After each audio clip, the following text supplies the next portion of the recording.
Hi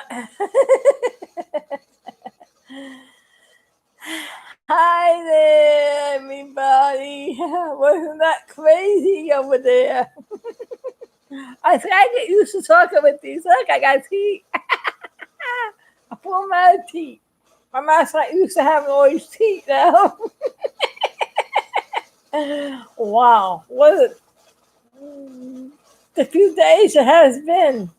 Both crazy and both wonderful. You can take what side you like.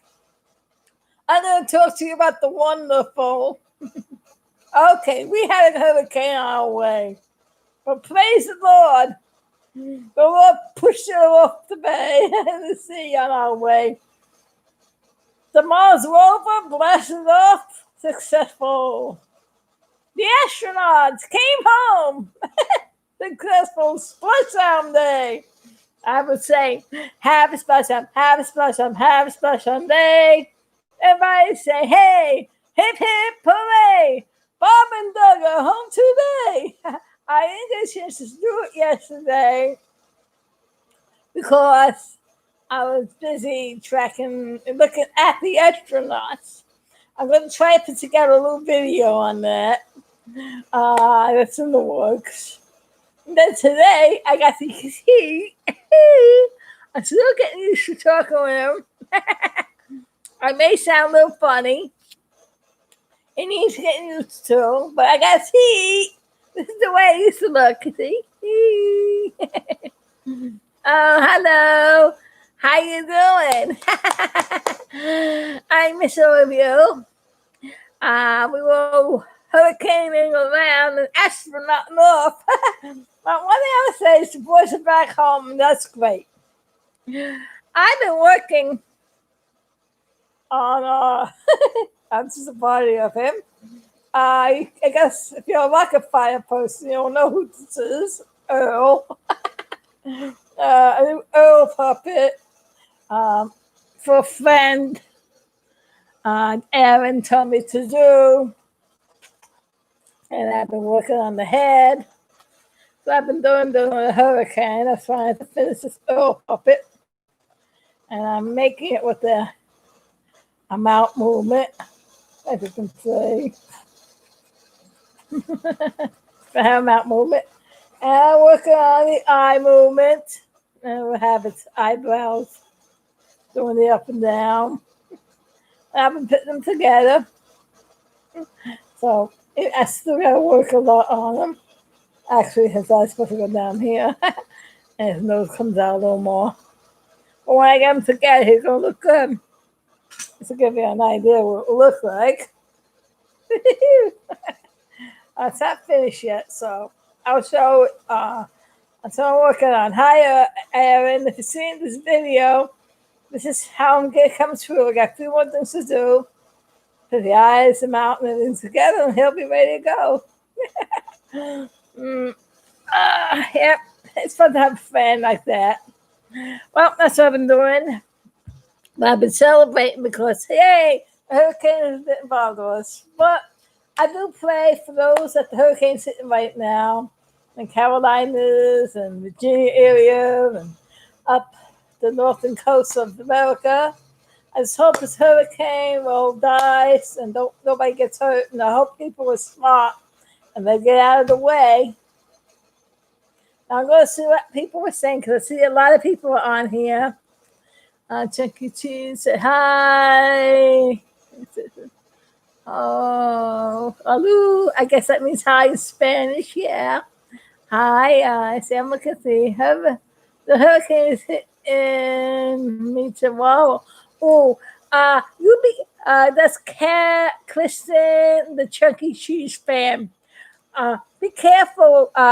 Do all the if you have to evacuate when you do all the have the hurricane system thing together and make sure you're safe, stay at good shelter and all. I'm having a hard time talking.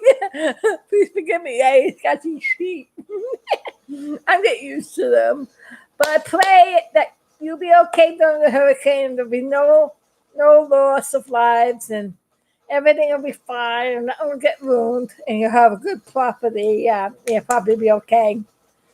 So, it's important to pray. The Lord will help you through. Just like He did us here in Florida. And He got the other astronauts home safe and sound. He is the one who could push the storms away. Because that's what Jesus said when they were in the boat. Peace, be still. And I pray that He'll help you through the storm. If anybody saw my new song, Apollo 13, there's a line in that song. It goes, I would say it's not a new song. I made it in 94. But there's a line in the song. No matter how hard life gets, the Lord can pull you through. So as long as you stay strong in the Lord and by faith, and you stay close to your family, your friends, and you pray for them, the Lord will help you through the storm. And I pray everything will be okay. I pray for all my friends that get hit by hurricane right now, because I got a couple of friends up there myself. So you're in my list. I'll be praying for you guys. Hey, can you make me a chunky cheese mask for $50? How big of a mask? The same size the little animatronic? I can. It's the face, the rubber piece you want, like the little, or the shiny one, or paint it up and everything. Yeah, I could do that. But if you want a large face, I can do it for $50. It will cost me $50 just to get the rubber. But if it's a little one, yeah, but they gotta wait a while because I haven't ordered anything and I don't got any rubber right now. And I really don't got any money right now. So it will take a while. As soon as I get me up some money, I'll buy some rubber and make it for you. But I gotta make sure you really want it. If you don't, I'm not gonna go through all that. Because I need to get up $50 to buy the rubber so I can make it. I need to buy a gallon of rubber. Making a large face, I have to use all the rubber. But making a small one, I can make many of them out of it. So I can do that for you. Because I don't have no money, Holly. I'm very broke. Right now, especially, it's like hard times. I'm having a hard time. It's not easy. Thank you. I'm amazing. Yeah. Thank you very much. You like all my new videos I put up? You see how all through the years, the 1 2 years, how all the different forms of animation I did during the years, and how big you had to change and evolve. Well, I've been learning animation for years, and every year something new comes up, but I try a whole new technique all the time. And comes out, get me get a little drink. It's gonna look kind of funny trying to drink. I got these new teeth. See how it works. I gotta get used to it. But not that bad, considering. It's nice to have teeth. I smile now. That is better, don't I?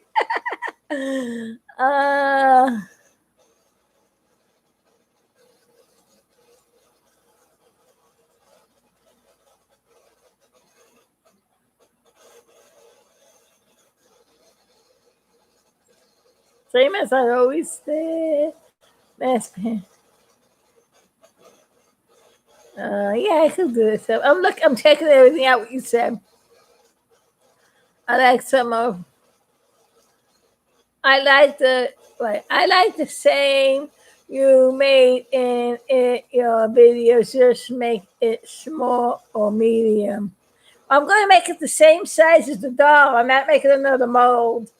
If you want me to make a whole new mold, that's going to cost about $150 because I got to re-sculpture it. Got to make a plaster mold. Then I got to make it. To make the mold that I already have, I can do it for you.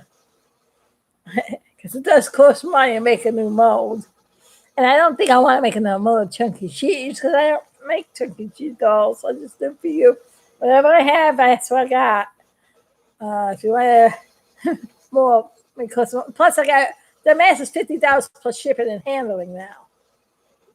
I gotta get what it costs to make the thing, and it's cost me money to go get a car ride to get to the post office, and then from the post office to mail it out, and it costs about $25 for all that.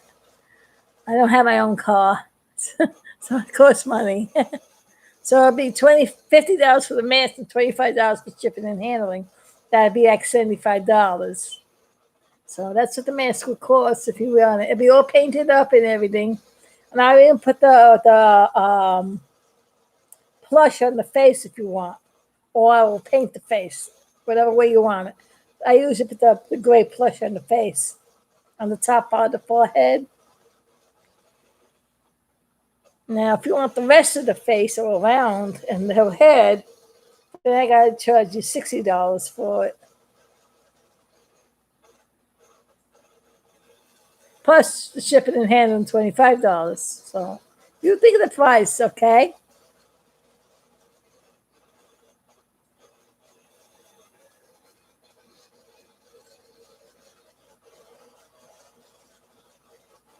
Oh, it's a plain mask painted with no fur, nothing. It's $50.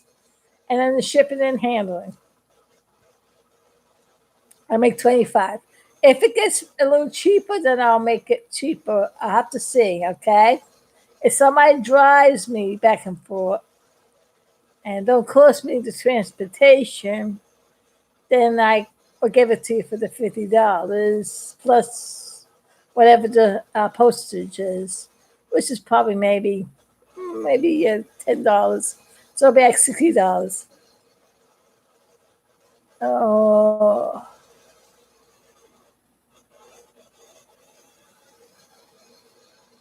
I tell you.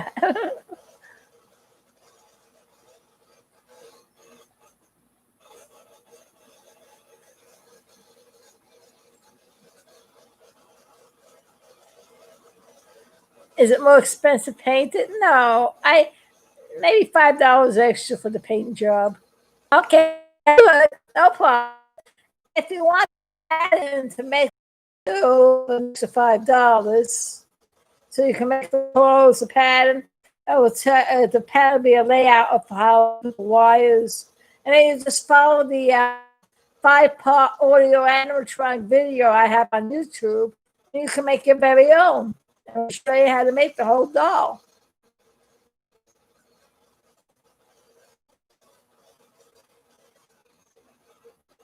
Okay. It'll be fun. If you do make it, gotta see how it comes out. Let's see. Maybe how expensive will it be? So how expensive will it be? Well, if you want just a mask with no fur or nothing, plus the shipping and handling, if I get a person that's going to not charge me the car fare, it will cost you $60. If I have to pay for the car fare, then it'll be $75, okay? But I think I can get a friend to get me there. So I have to check it out. I don't do much traveling on public transportation because of the corona. And I don't really like going out anywhere on the corona because, too many people are walking outside without masks and they don't protect themselves. And I don't want to catch anything. I'm a 61-year-old person. 61-year-olds have to be more careful when they're out there. If they don't have masks, they don't got gloves, so no sanitizer, I don't want to go there. I was a little scared going to the dentist to get these. But I managed. I got them. I didn't eat my teeth. I can eat. You just want the mask. Okay, no problem. I said $60. Can I do for 40? Maybe. It depends on the postage and handling. Because it costs me, I have to buy rubber first. And the rubber cost me $50 a gallon. So I got to put out $50 to make it. I don't got $50 right now, so I can't do it. That's why I have to charge $50. Without rubber, I can't make it. I'll probably make it two if you really want it bad. One painted and one unpainted. But I gotta get the rubber first. Okay. All right. I see what I can do. Maybe I'll put the pattern in there for you too. I'm a very generous person. I just don't. If I didn't have to pay, if I had the mask already made, and it didn't cost a fortune to ship the darn thing, do you know it costs more money to ship the thing than it costs to make the thing? It'll probably cost me about $25 to ship that thing. Yeah, that person. It depends on how far away you are. And it's like ridiculous. Because I one time shipped a little box, a little tiny flat plastic butterfly that I made for a friend. It only cost me $5 to make the butterfly. It cost me $25 to ship a plastic little flat butterfly, about not so big. If I knew it was going to cost that much money, I would have just sent that person the money, and they could have bought something better. They could have bought a prettier one. I mean, really. So I'm just letting you know, shipping and handling costs a fortune.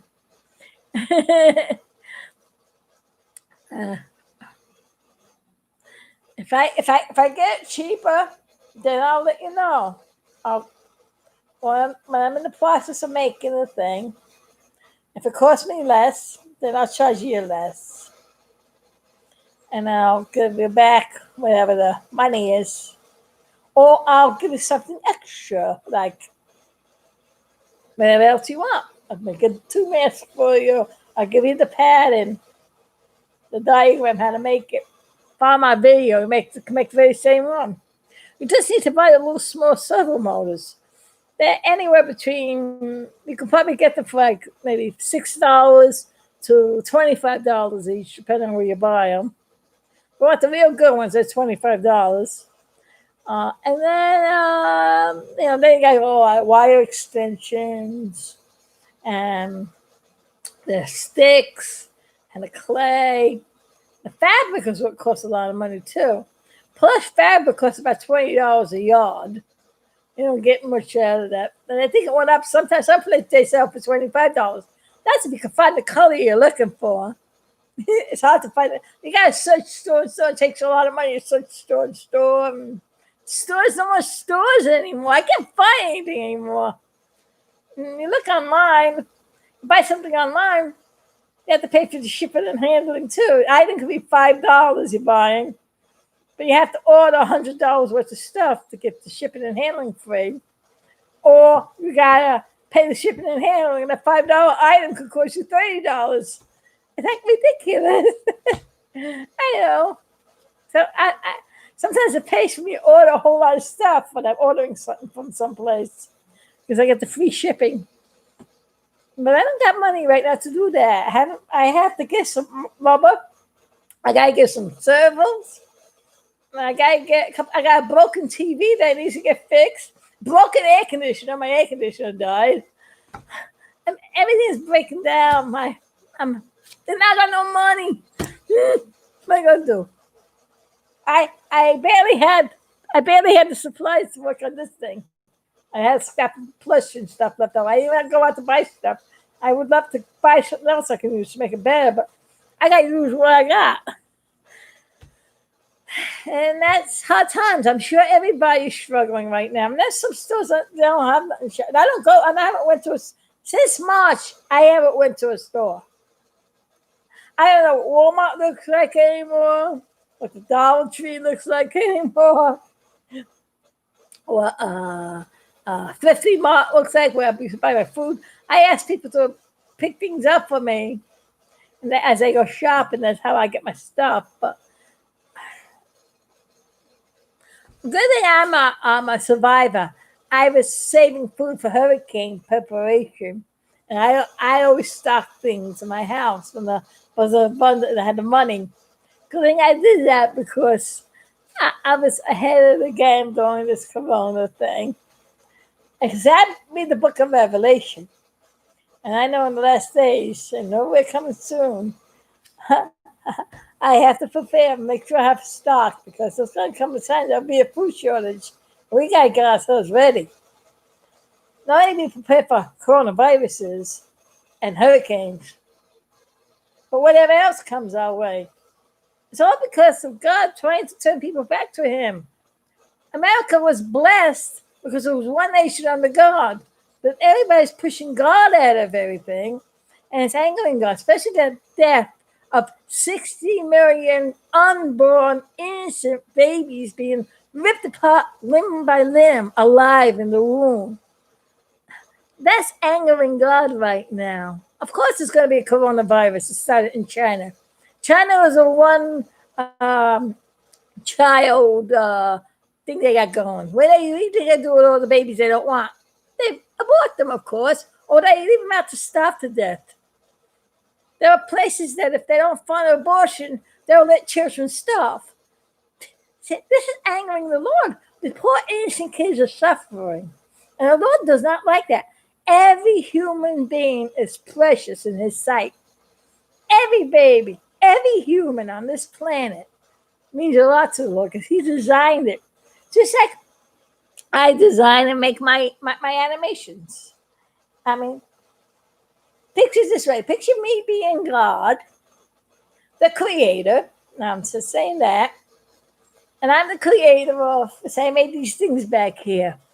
And I love it very much. Now, if some meat comes around and destroys them, ain't that going to anger me, right? I'm going to be very sad. I'm going to be very upset. But I'm still got a lot of love, and I'll let it go for a while, fix whatever happened, and rebuild and whatever I could do.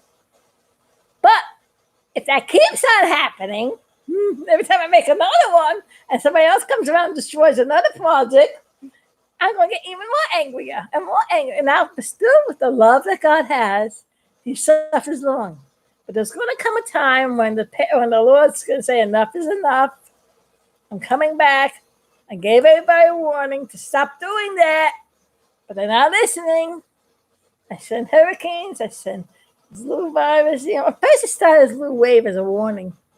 Then it got bigger and bigger. And the more we turn away from God, the more stronger things are going to happen. Satan has got to think that he's going to become the big king. But you know what? Satan is a loser. Be on the winning side. Be on the Lord's side. He's the one that's going to help pull you through.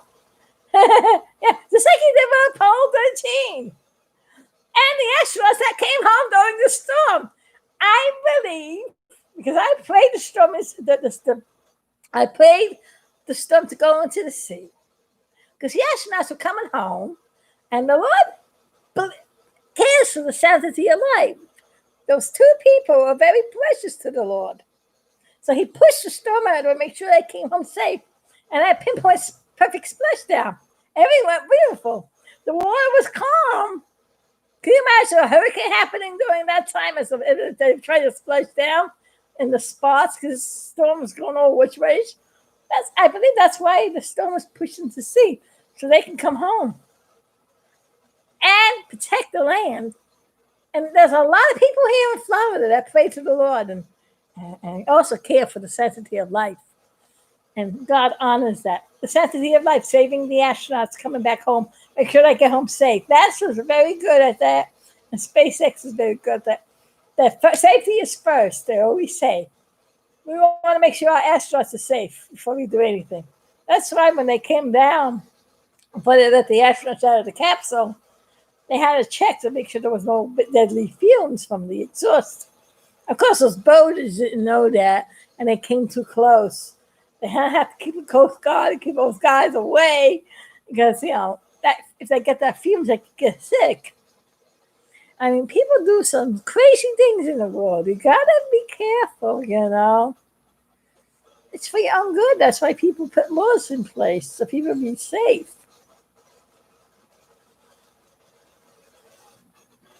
Yeah, I got my tea. and smiling. Hello. I'm getting used to talking with him, and it gets a little funny to try to drink with him too. I have to take glasses off.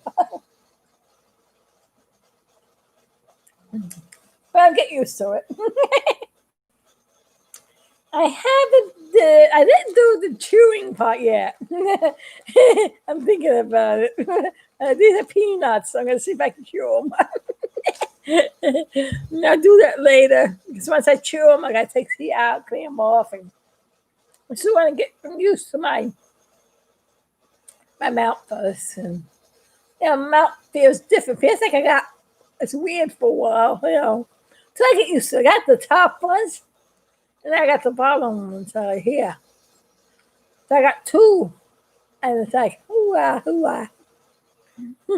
And my mouth not used to having teeth in it. I'm trying to stretch the muscles out so it gets used to it. It's not bad, consider. I thought it could be more uncomfortable, but hey, it's working good. The dentists did a wonderful job. They managed to color my real teeth, see? And I got the fake teeth. Can't tell them. Look at that. Isn't that beautiful? That's a wonderful job. I can smile. What is my favorite color? Oh, turquoise. I love turquoise. If you notice, Big Stuff, the astronaut, and Jim Love were always wearing turquoise. I mean, they do wear a light blue outfit, but in the cartoon, I make it turquoise. Oh, then I show you a Big Stuff doll I made. You want to see Big Stuff doll? I'll show you a Big Stuff doll. I'll be right back.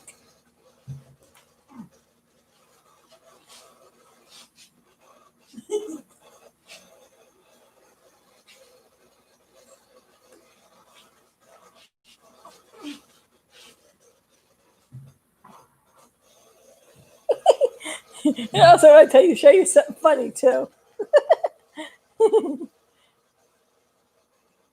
There's Vicky. Hi, I'm Mr. Big Stuff.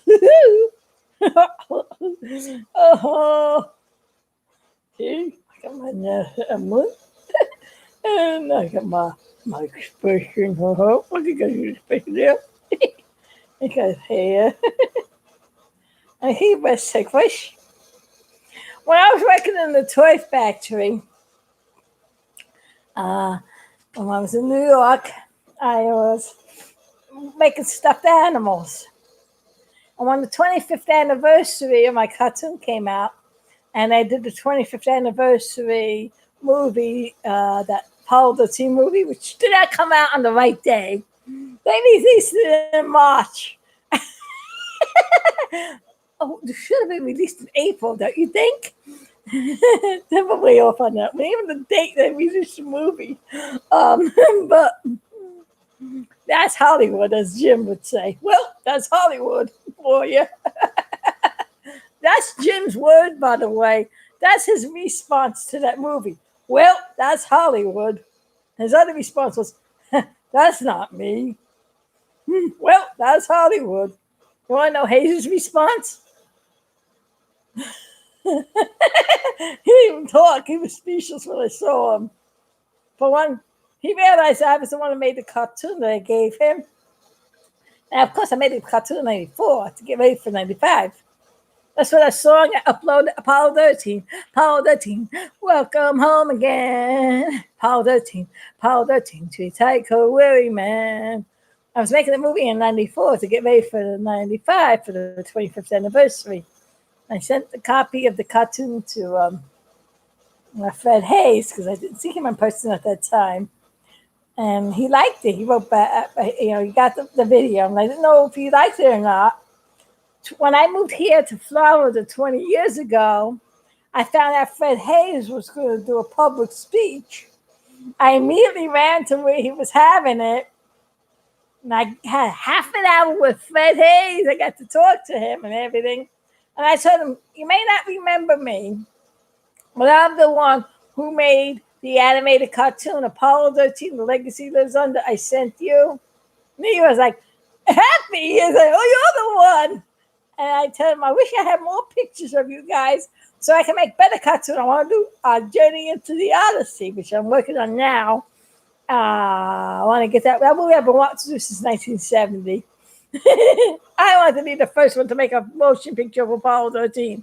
Way back in 1970. Do you know that Jim Lovell, Fred Hayes, and Jack Swigert, when they were all together after the mission, maybe it was a year after the mission, Jim Lovell wanted to write a book about the mission, but nobody had an interest in it.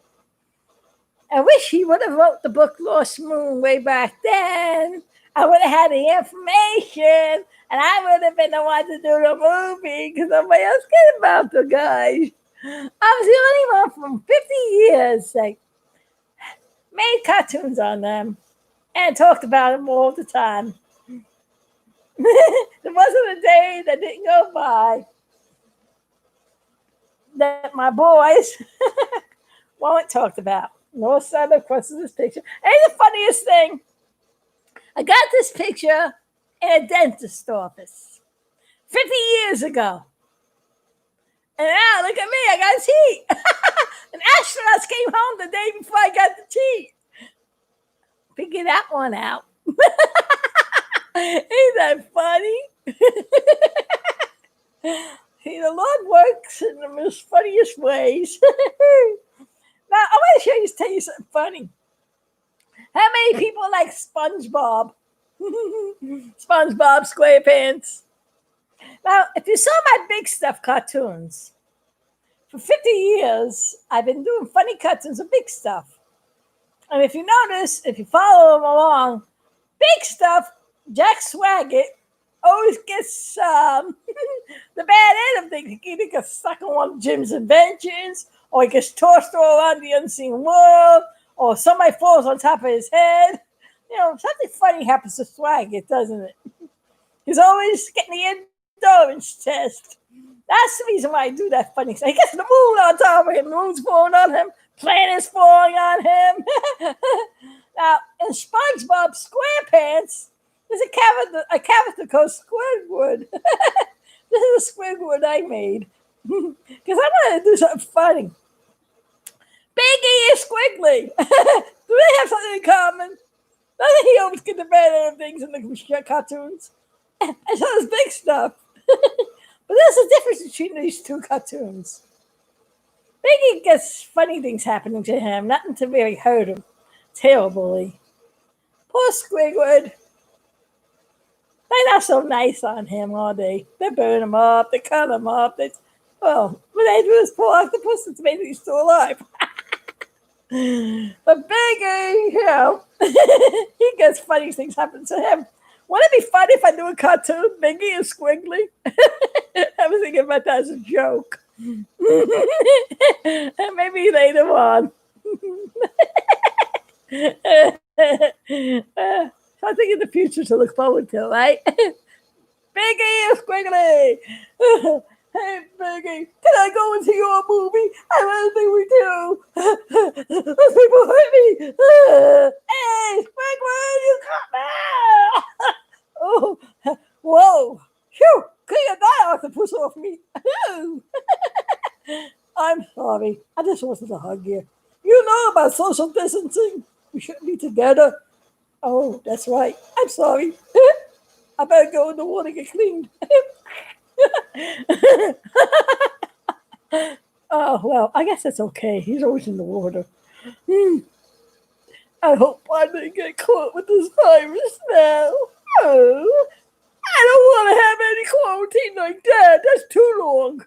I'd rather have the one you get when you get back from the moon. It's shorter.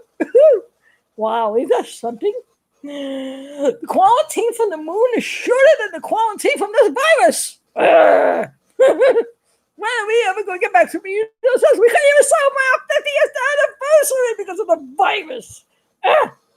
Poor Jim and Hayes, they want this celebration. I found out I don't got the virus. Oh, okay. And neither do I, so I guess we're okay. But still, We must stay social distancing and wear our masks. See how funny I can be. And this takes a little fun. See, big stuff is a good person, you know, how big he is.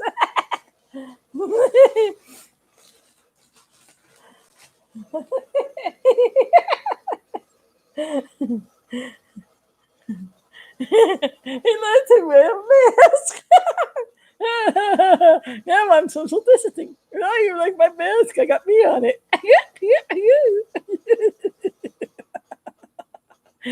Is that funny?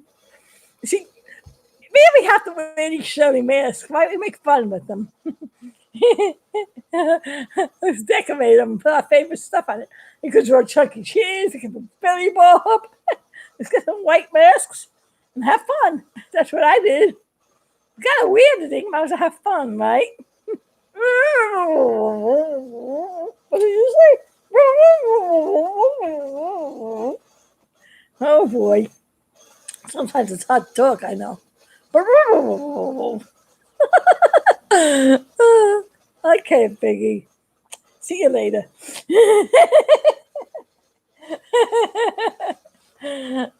See, that's the fun stuff I do. This is what keeps me happy. Me talking to you guys, sharing all the good news and all the silly stuff, and working on the biggie stuff. So as long as you stay happy and be with the Lord, everything will go good. The Lord will push any storm your away.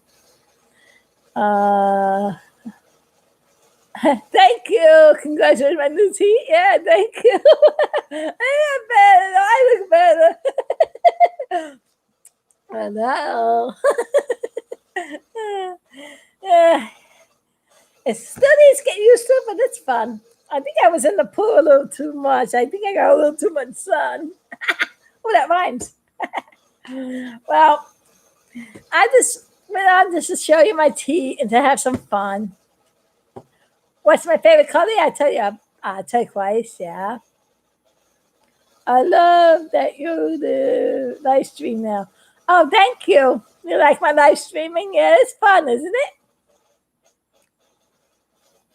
Is that a little speaker? What little speaker?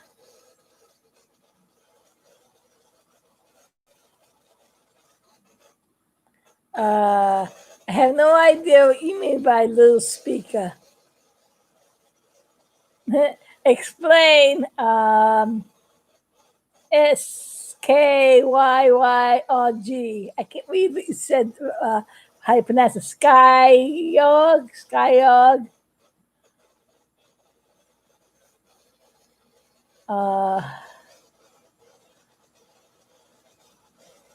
Do they make it easier to eat? I didn't eat yet, believe it or not. You know what happened when I got up this morning? I had to get up very early in the morning to get ready to go get them. And then I went in the pool and I swam because I wanted to swim. I didn't swim for 2 days. And I think I was in the pool a little too long because I got sunburned. I forgot to put the stuff on me. I'm so excited. I came back. Man, my air conditioner's not working. I had to cool off, and now I'm very hot. I have it's hot in here. I gotta get it fixed. I didn't need Freon. There's a leak in it. Freon keeps going out of it. It works fine. Since it has a leak in it, the Freon keeps going bye-bye. When it runs out of Freon, that's what happens. It doesn't get cold anymore. So I have to get money up for that to get fixed again. Until then, I have to go to the pool. So I came back. It was hot. I went to lay down on my bed, called my friend up to tell her about the tea, and then I fell asleep. I woke up about an hour or so ago. So I didn't get a chance to eat yet. Matter of fact, I'm going to have to leave soon and test it out. Now, next time I go on, you know how it is to eat. I guess I'm going to experiment with some peanuts also. I have this ready. I don't know how. I'm going to try. uh, if I'm going to chew regular food, it's a little harder to swallow. I know swallowing is different too, because it got the thing on the roof of your mouth. And I'm trying, and my mouth is kind of sore, the muscles around it. So my mouth is not used to being stretched open wide anymore.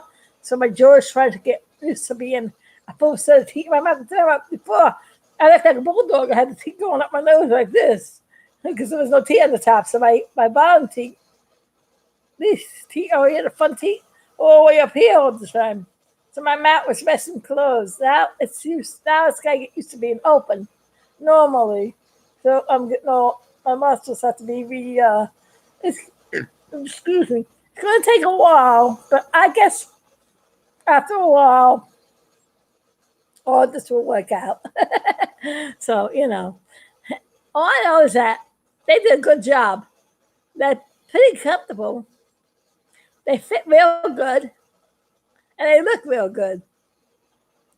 I didn't do the eating challenge yet. We're going to try it out. I'll get back to you on that after the experiment's done. To be honest with you, I'm surprised I'm not hungry. Maybe I'm too excited. I'm happy that the hurricane didn't get us, but it's heading towards our friends up north. So we have to pray for them that they'll be okay. And the astronauts came home, yay, and the Mars mission went up, yay. So there's lots to celebrate.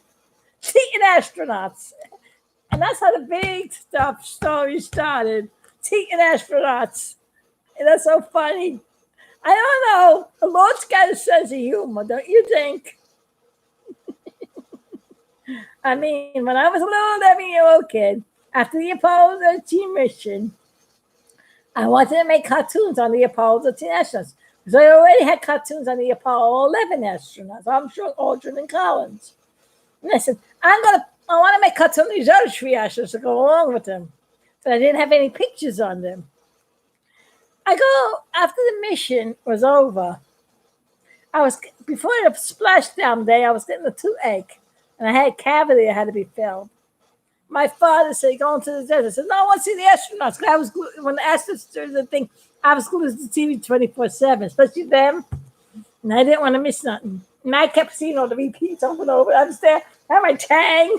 I wonder if they still make Tang. I drank my Tang. I was having fun. But I didn't have them, of course. But when I went to the dentist's office a week after the mission, after they did the ticket tape for it and all that stuff, I still wish I had pictures on them because I want to make a cartoon on them. And I didn't know. I didn't have any of them. I was looking for stuff. I go to the dentist's office. I didn't really want to go because as a kid, you don't want to get the drill in your mouth. But as soon as I went to the dentist's office, this magazine was staring me in the face. Now, let's ring on big stuff over here. Jack Swagger. I did not do this. Somebody probably in the place probably put glass on and messed them up. Fortunately. But I saw that was what the astronauts. When I saw it said Apollo 13, it was astronauts. I immediately grabbed it and went, ooh, the Apollo 13 astronauts. Now I'm a good friend with the dentist guy. And I am like, oh, I hope I can keep you guys. I'm like, hugging them. And I told the dentist, I came in there and said, is it possible I can keep this magazine? I want to make a cartoon on them. And the guy said, sure, you can have it. And I was so happy.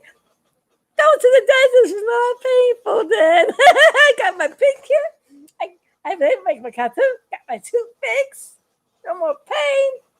And now, 50 years later, astronauts come home. Hurricane goes away. Mars mission goes up. Mars mission goes up. Astronauts come home. Next day, go get teeth. Figure that one out. So it's been a wonderful week for me. It may have been a terrible week for everybody else, but God blessed me, and I give him the praise.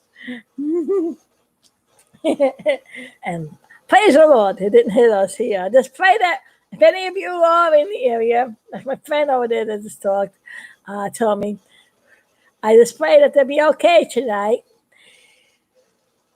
Whew, I am so hot. Hey, I think anyway. Hey, that's cool.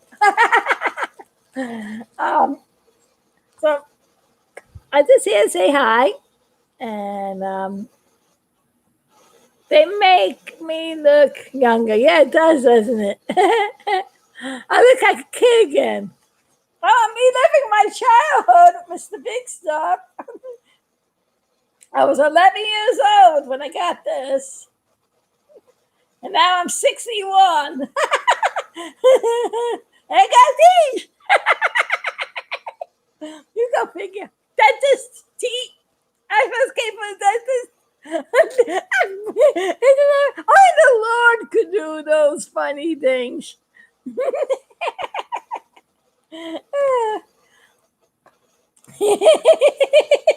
The Lord has a sense of humor, I'll tell you.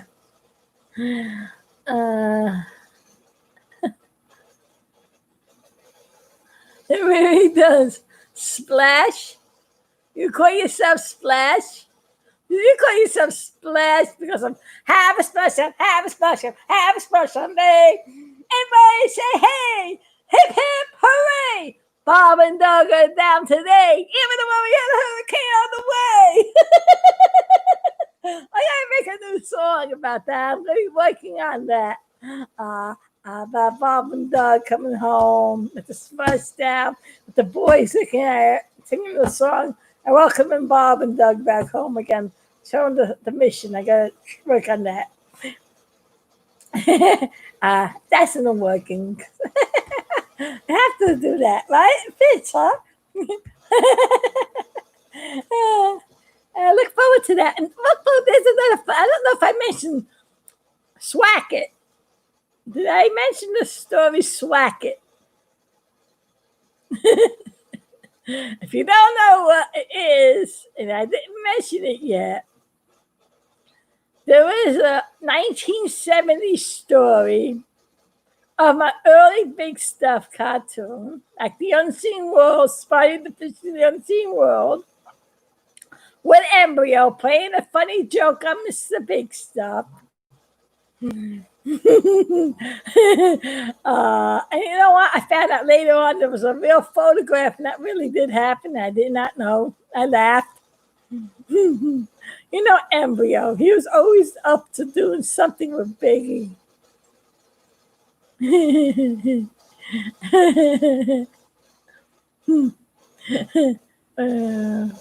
Thank you.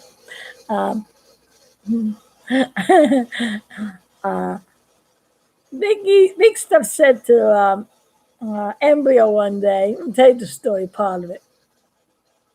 They had a new add on with Jim and Hayes. I'm not going to tell you about it because it gets funny. I added to the story. I took the 1970s story and because the original story is short, but when I animate, Jim and Hayes is going to be in it, and there's an extra part added to it to make it more funnier. I'm going to tell you the original 1970s story. Then when the animation is done, then you'll see what was added. Big Stuff said to Embryo, "Hi there, everyone. Hi there, Biggie. How you doing?" And Big Stuff says, "Hi, Embryo. I'm doing fine. Do you know what?" And Embryo goes, "What, Biggie? Huh? What, Biggie? What is it, Biggie?"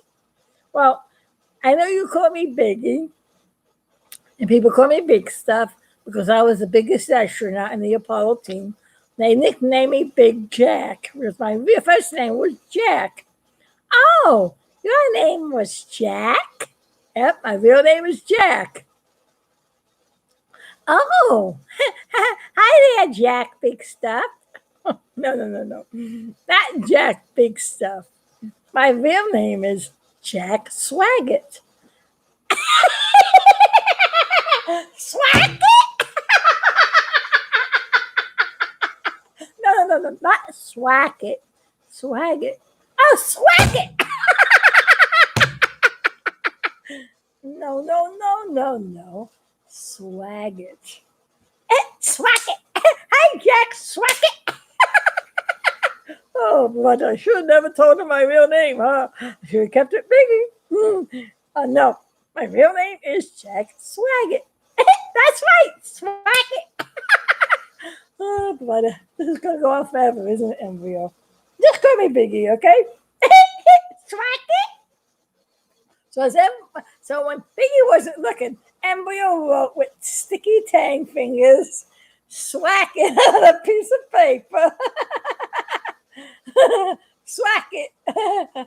And he stuck it on his back of his jacket. Biggie did not know as he was leaving to go to NASA.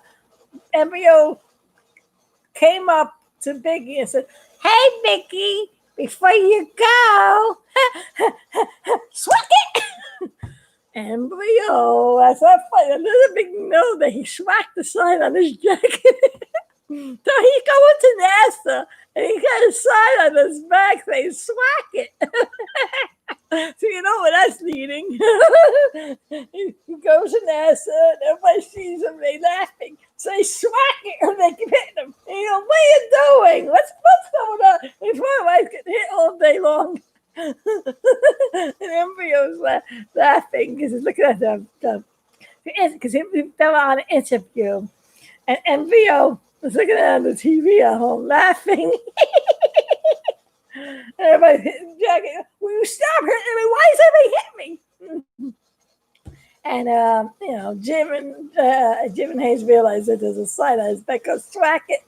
So they secretly they don't say anything because they're in the middle of an interview. And well, there's a part where added in with Jim and Hayes later on that was added into the story. But Jack goes home with a sign on his book called "Swack it" still. And everybody still keeps hitting him. And as soon as he gets up, he goes to the house and goes, "Okay, Embryo, what's the joke?" "Swack it? Did you tell everybody to hit me today?" But wait a minute. How could you have told everybody to hit me today? I'm not supposed to let people know you exist, remember? You have to stay low. You're an alien, and that's going to do with aliens until they find out that I have you here. I was home all day. I didn't let nobody know. Swag it. Swag it. Swag it. It's swag it.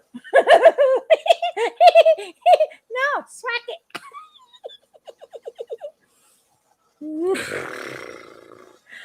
So when Biggie takes off his jacket to go hang it up, he sees the sign on his back. And he goes, "Embryo! That explains it. What's the meaning of this? Oops, I'm in trouble." And he hides. Oh, boy. Now I know why they were swacking me all day. Ain't that funny?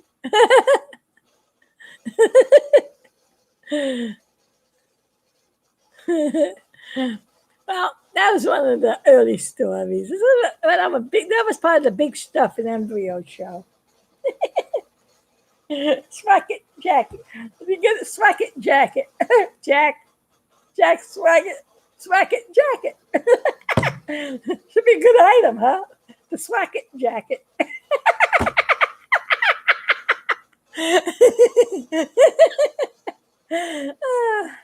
I had a sense of humor. I still got it. Thank you for saying that. It makes me feel younger because with big stuff, I always feel younger. That's why I share it with everybody because it's fun.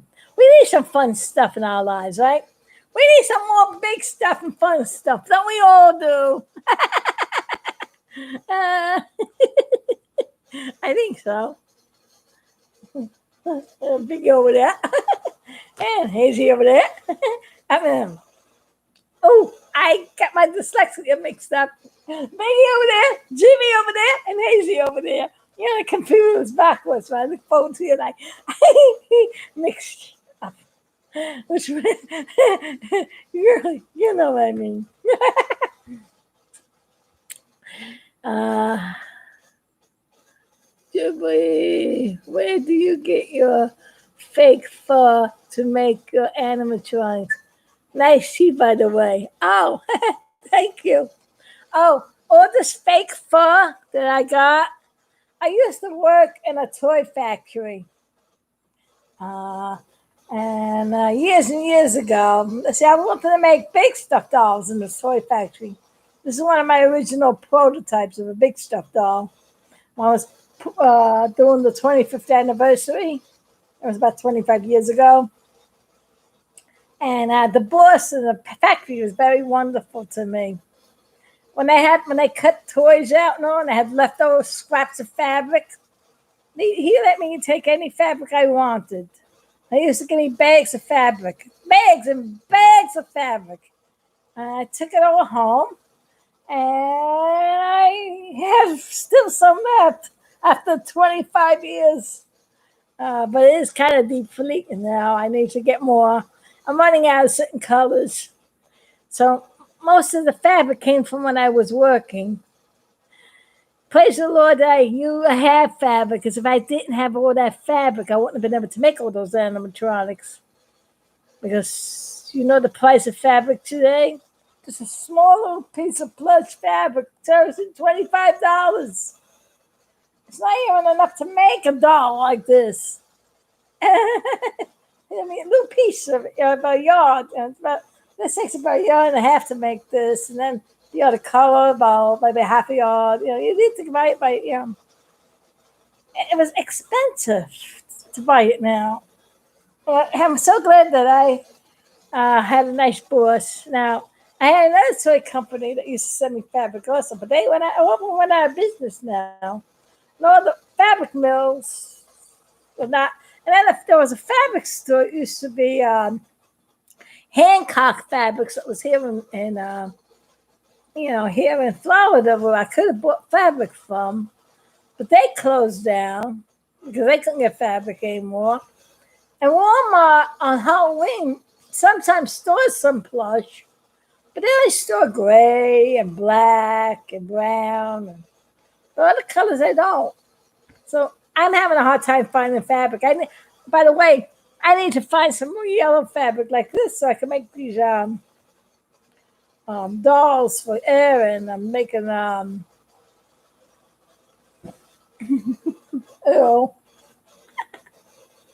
doll puppets, and I'm trying to get these going. So I'm going to work on this one. But it takes money and everything, and all I can find now is felt material in Walmart. I've been using felt. I've been using fleece. Fleece is even expensive. A little piece of fleece for a yard of fleece is like almost $10. Everything is so it's like whoa. When I was working in the toy factory, I used to buy the fabric from them too. Sometimes I need fabric. About a couple of years when I was working on a project, I was doing my shows, and I was working there. I also asked him how much, fabric, how much you get fabric for, because I wanted to buy a couple of yards. I wanted to buy several yards. At that time, the plush was only $3.50 a yard. I go show you how far back it goes. That was like $35, $45 a yard. And then the shaggy fabric back then was about maybe $8 a yard. Now when you go buy that, it's probably about $60 a yard. That's ridiculous. If you could find it now in the color you want it. So it's hard. You got to search. Maybe online they have it. I don't know. See, I don't do things online because I don't have charge cards and all that kind of stuff. And if there is anything online that I want, I usually look up online what I want, and I ask one of my friends to order it for me. I give them the money because they got the account, and they order it for me. When I went to go online and I found out about this Jack Swagget picture, I wanted to buy it, and there was an eBay thing. It was on eBay. And I went, okay. I tried to open up the eBay account, and I had my friend because I didn't have a charge card. So I had my friend. I was giving my friend the money to order the pictures, and she was going to use a charge card. So I tried to get to get on eBay, and there was so much information and everything, and because I didn't have a charge card with my name, they didn't want to open up the account with me. So she went and made the account for herself. I gave her the money. She ordered the picture for me. This picture and a bunch of other Apollo. I also got this one. And I got this one. But I had to go through and get them. But I got them.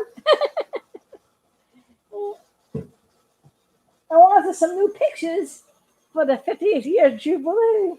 I need a picture of each of my favorite friends, my Astro boys. There you go. Well, I almost dropped Jack Swagget on the floor. You know, because about anything. Even the picture fell almost. Jack Swagget. So, have fun. Look online. See if you can find it. I don't know. I wish I could find where to get myself.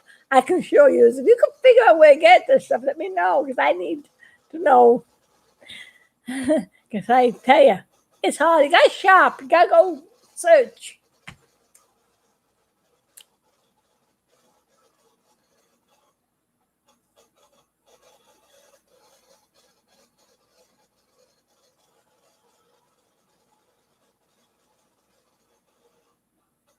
Listen to Taylor is a bot on Spoofy.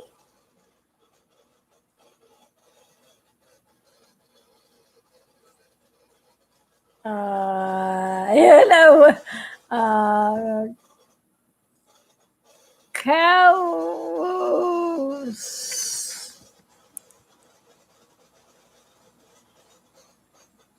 Cows Team Moth 45. I don't know if I'm reading your name right. My dyslexia makes me sound stupid. I'm sorry. What does it mean? Listen to Tyler as a bot on Spotify. I'm even having a hard time pronouncing with the T. I gotta get used to them. I don't know what you mean by that. Hi from Australia. Australia. Oh, it means hi from Australia? 45. Can I call you 45? It's easy for me to pronounce. I don't know what you're talking about. What do you mean? Is that what a hurricane is?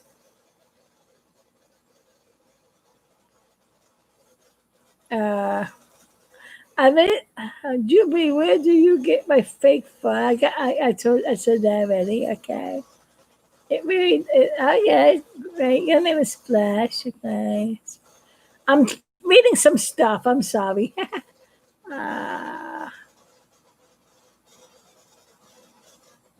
You love my live stream now.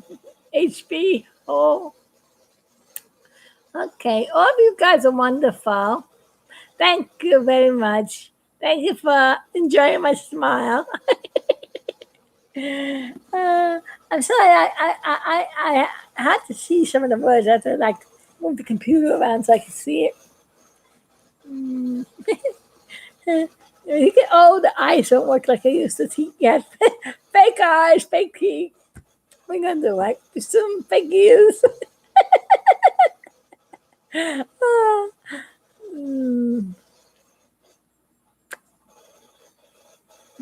Okay, let's see.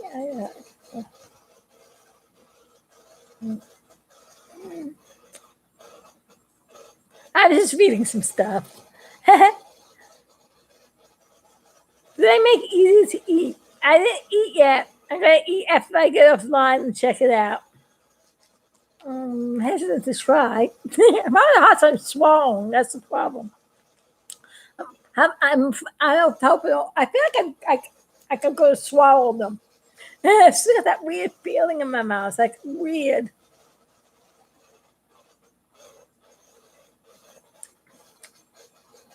See, it takes a while to swallow the liquid, so I'm working on it. And I fell asleep before.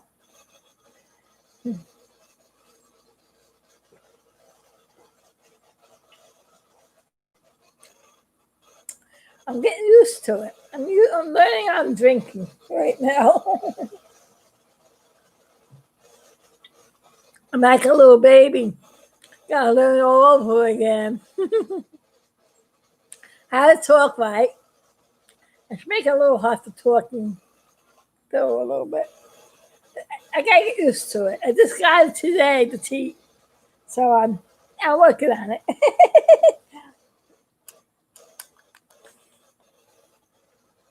I moved Mr. Big Stuff out of the way.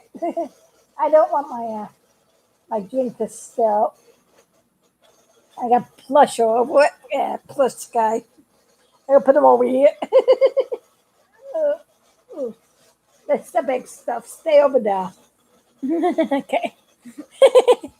Get Mr. Big Stuff. It's a stuffed doll. Do you get it?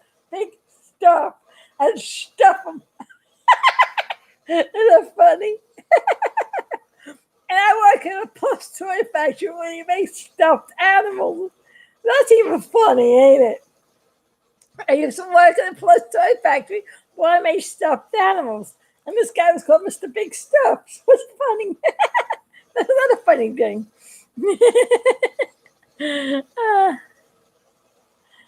It's funny, right? Well, I just wanted to say hi, everybody. And I'm glad all of you came on. And I just wanted to share you my tea. I gotta try it. Oh, excuse me. Apologize.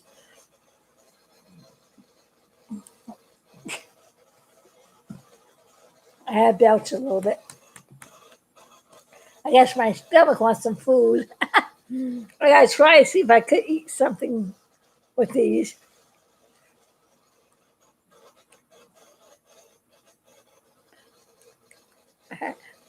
Sometimes the suction comes off. I have to push it up. I tell you, they did a real good job on these teeth. I didn't have to put anything in them to keep them in place. They stay pretty good. But I think when I eat, I'm going to have to. So I'm going to check it out. I'm going to check out how to take care of them. I got to check out how to scrub them and put them in the thing tonight when I go to bed. And clean my mouth out and all that stuff. The fun stuff. It's like having new babies I have to take care of. Now in the morning, not only do I have to feed my animals, I got to take care of my teeth. Like a little teeth strip. I put my teeth in my mouth.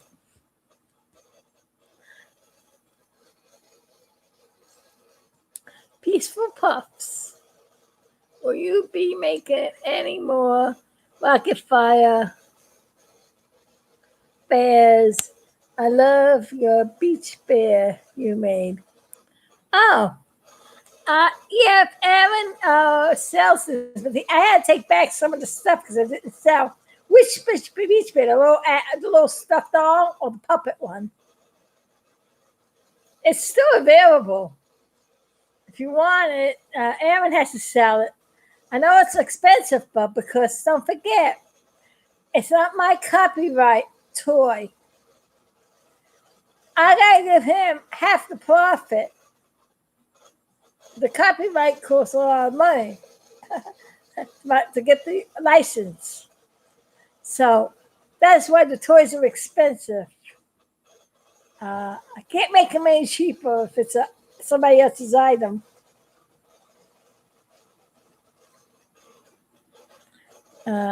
Everything that's a rocket fire associated I gotta sell through Aaron. I will not sell it without his permission.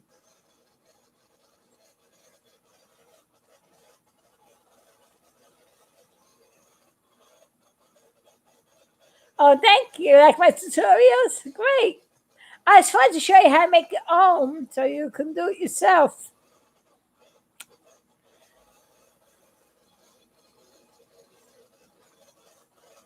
Thank you for the compliments on my tea. You love me? Thank you, Patrick, Darian, Duncan. Patrick Duncan. Did I pronounce your name right, Patrick Duncan? Please forgive me if I don't pronounce your names right. It's due to my dyslexia. I'm not the perfect reader in the world or speller. So my spelling may be way off, my reading too, but you know what? That's okay. What I lack, I make up in art and in talent. Another gift that the Lord's given me. I got the gift to create, and that's what counts.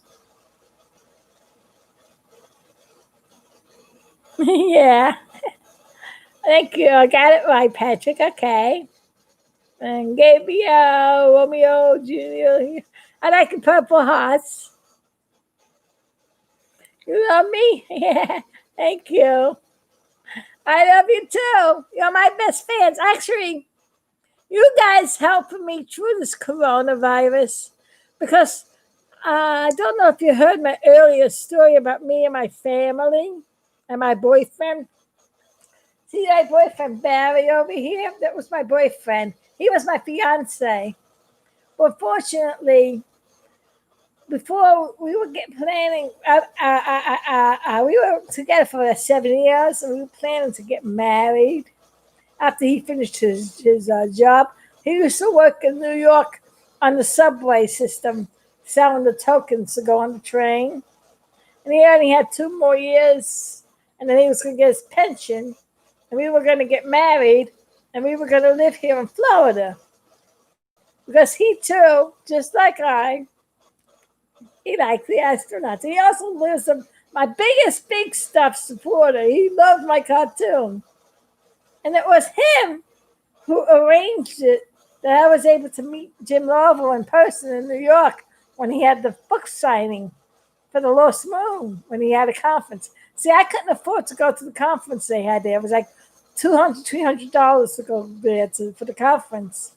But I didn't want to go to the conference. I just wanted to meet Jim Lovell in person and give him the animated cartoon of Apollo 13, the legacy lives on, and show him that I've been making cartoons on him for the past 50, at that time, 25 years. And Barry talked to the people and they arranged it. I was able to meet him in person. And that's how I got to meet Jim. And Jim loved my cartoon. And that's how I know his response on the movie. When I asked him, how you like the movie they did on you? And you know, his response to that movie was, that's not me. Well, that's Hollywood. And I agreed too. And then I met Fred Hayes 20 years ago when I moved to Florida. And I sent him a copy of the movie, but I didn't get a call back from him because when he used to work in Bremen, he moved. But the lady that was working there made sure that he got the videotape. So I haven't heard from him. And I guess he lost my address or whatever to write back to me. But when I met him in person over here 20 years ago, and I told him who I was, his eyes opened up wide and said, you're the one that made the movie. And he was like, shocked. I saw that smile on his face and he liked the cartoon. You know why he liked the cartoon? Because they showed him in the way he really is. The stinker he was on that mission. Popping the repress valve and driving Jack and Jim crazy. And him being funny and all. Because I put the humor that all three astronauts had during that mission in the movie. And of course, I made it as a comedy, because it's a cartoon. And he liked it. And I asked him, I wish I had more pictures of you guys so I could make better movies. You know what he did? He went in the back and said, wait here for a minute. 15 minutes later, he came back with a whole bunch of pictures for me. It was so awesome. And you know what? I had a whole half an hour to spell him and talk to him about the movie and get to know him. He was a wonderful person. Then when he did the interview, our eyes almost cried because I couldn't believe it. He almost died in a plane crash. And that was, I think, after the space shuttle. After he did that piggyback thing, he was a daredevil. He always did some airplane thing, but he had a crash. He almost died. Half his body was burnt away. It didn't look like all was on him. The doctors and medics did a wonderful job in saving his life and grafting his skin. Because if you look at Fred Hayes, you would never know that he had half his body burnt away. There's not a scar on his body. They did a miraculous job. And in the movie, there was a video. I'm trying to find where it is. Too bad my old video player ain't working. I got to transfer all the videotapes to DVDs. But I got an interview of Fred Hayes as they were making that silly movie. He was fat looking, and I wondered why he looked so puffed up. That's because it was after the accident. He had to eat a lot of food to stretch the skin because they had the skin grafting. Plus, he had a lot of bandages all over his body, so it's going to make him look big. And they had some nerve in the movie to make him look out to be a glutton and throwing up and making. Hayes did not like that part of the movie. It was insult to him. They did a good job. No, the Astros did not. To be honest with you, Jim and Hayes did not like how they portrayed poor Jack Swagger either. They made him out to be a dum-dum. But it wasn't for Jack Swagger being there. See, the Lord knew that there'll be an accident. Nobody wants to do this. Kept giving warnings. He goes, don't go. The tank is broken. Change the tank. But nobody listened. They just wanted to do it. Came out and got exposed to Jimmy Measles. Don't go. But he asked us to say, we're going to use Jack Swagger. Okay, if you're going to go, we're going to make sure Jack Swagger gets there. Because Jack Swagger, before Apollo 11, he wrote the book on what to do when things go wrong in space. How to survive oxygen tanks break down and all that kind of stuff. How to get back, how to do the free return and all that. Because he was doing all the backup planning for the mission of Apollo 11. He wrote a book on what to do when things go wrong. He was a very, very, very smart astronaut. He wasn't a girl pusher or playboy kind of guy. He was so busy doing his work. If you look at the original footages of Apollo 13, the real Jack Swagger, there was not an inch of footage other than him eating and his normal time he has to eat. That he did not have a checklist in his hand, and he was checking the systems, checking the systems, the reading and checking the systems. He was always working. Now that doesn't sound like a dummy to me. And if it was him that argued for an hour and for 2.5 hours, for I think 2 hours for mission control, because he figured a way to get home. Use the movers swing shift to get faster 5 hours earlier to go home faster and how to stretch the consumables so it would last. And they were arguing that this ain't going to work with this. We're going to until they tested in the simulator, found out that it did work, and then they called up Jack Swagger, your plan's going to work, and they used it. It wasn't his plan. They wouldn't have got home 5 hours earlier. And who knows? They probably wouldn't have survived. The Lord made sure this astronaut was there. He had the nickname Big Jack because he was a tourist astronaut of the Apollo mission. And the big comes from Big Jack, which was a play on name. And because of the mission, when the astronauts he was called at last moment, so to save the mission. So he had the right stuff. He had the right knowledge, the right stuff. So he got big stuff. And you know what the funniest thing? When I called him big stuff, when I got this picture, it was in 1970. I made the cartoon, started working on it. 1970 now. I'm talking 1970 when the astronauts came back. 1970, April 27th. That's when I made the cartoon. We got the picture. We started sketching it. started creating the stories and started having fun. I wake up about a year later after the Big Chef and Embryo show was the big thing I was doing at that time. And I told us two stories like Swacket and Spy the Fish in the Unseen World, and more Eclipsio that you like, Eclipsio. All that stuff was all part of the Big Chef and Embryo show. And it was a whole year I've been doing the Big Stuff. And then I had Armstrong, Aldrin, and Collins along with him. And, you know, it was like thing. And I was looking on a movie I was putting together called The Elite One. I learned how to animate. In about 10 years, I've been planning how to animate. And it took about 10 years for me to learn it. And that's why I made the alignment, which was the very first cartoon. If you look at animation through the years, Biggie, animation through the years, the video I put up, I'll show you all the different types of animation I did with the astronauts and how many different forms I did with them. But what was I talking about? My mind went off. I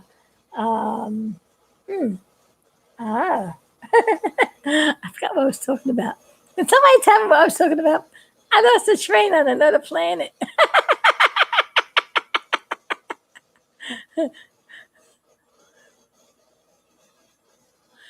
How am I always in such good spirits? Well, Jesus, of course. And my Apollo 13 astronauts, my cartoon. It makes me feel young again. I'm reliving my childhood. And it's making me, and I'm enjoying, and you guys, being able to share my cartoon with the world and tell my story. Oh, yeah. I was talking about Barry, wasn't I? Well, how could I always be in such good spirits? Well, I didn't tell you the story. That's what I was talking about originally. So, Barry was my biggest fan of the Apollo 13 cartoon. So, we were supposed to get married. But fortunately, he got cancer. And the cancer overtook him. And he passed on. Now, that would have devastated anybody, right?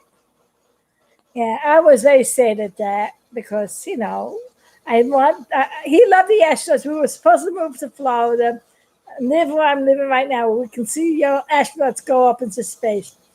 It wasn't for him leaving me $100,000 to move here in Florida. I wouldn't be here. So I give all thanks to my fiance. So being in Florida, in fact, being with Barry, because we were supposed to be here together. So that was my boy, and he liked my cartoon. Well, fortunately, we're not together, but he is in heaven, and I'll be waiting to see him soon when I'm returned to be with him, with the Lord. And I'm glad he's not suffering anymore. But to top it all off, I should really be sad, shouldn't I? I should really be terribly sad because my mom died in 1970, shortly after Apollo 13, shortly after the movie was in February, because I made the cartoon in April. In February, my mom died that year. I was sad because that was the first, my first parent died. And she was there all along. She was with me. She used to watch me laughing because I used to sit down when the Apollo 13 and Apollo 11 went up, how I was listening to you with the astronauts. She used to love to. Then when I was sick, I think I was sick one day. Yeah. I had my Big Stuff because that time. I think it was April, May. I think it was June. I think it was June or whatever it was. I remember one day I was sitting down on the couch looking at something on TV, but I had a very bad cold. I wasn't feeling well. And I had, of course, I know I had this picture with me, so it had to be shortly after the thing. And I'm sitting down looking at TV, and I have my boys with me, and I'm like feeling like, my mom used to come to me, and she'd make me hot tea with lemon and all. She said, How's my booper feeling? That's what she used to say. How's my booper feeling? Those are sweet words she said. And it sure made me feel happy, just thinking of that. So I miss, her. She helped me out a lot. My father, when he passed on of cancer, he had leukemia. He lived to my 16th birthday. When I had my sweet 16, little did I know that he will be passing very shortly after that. I had the most wonderful 16th birthday party. Now, of course, he wasn't too bad then. It was, I think, a year or two afterwards. I think I had my sweet 16. I think it was 1971. He took me on a trip of a lifetime. He knew I loved the astronauts. He knew I loved Disney World and cartoons. So where you think he, and I knew I liked flying and airplanes and stuff. I always wanted to fly. So he took me on a trip. First he told me, I know a friend in the airport. We're going to go and see some airplanes. I went, well, yeah. We may even fly on one. I went, yeah. It was like I was a kid then. I was 12 years old. That was a year after year after the Apollo 13 cartoon. It was like 71. I think it was 71. The Skylab astronauts were in space. Alan Bean was the mission that Skylab astronaut time. So I believe I had Biggie with me, of course. I was taking with me. I was excited. So I said, okay, we're going on an airplane. Yay, airplane. Okay, cool. So I went on the airplane. Look, I got the window seat. And I said, I'm going to look like a fly. And I said, this thing's really going to fly. And they're all getting ready. I'm going, are we going somewhere? My father's over there trying not to laugh. Nah, cousins are going to meet us here too. And my cousins were coming on the trip too. They were trying to keep this a secret from me. And I knew something was happening. So we took off.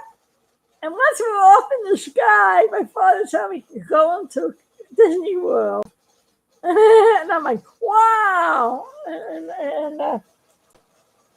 I think I went to go see NASA too. I don't know. I think when we went to Disney World, I think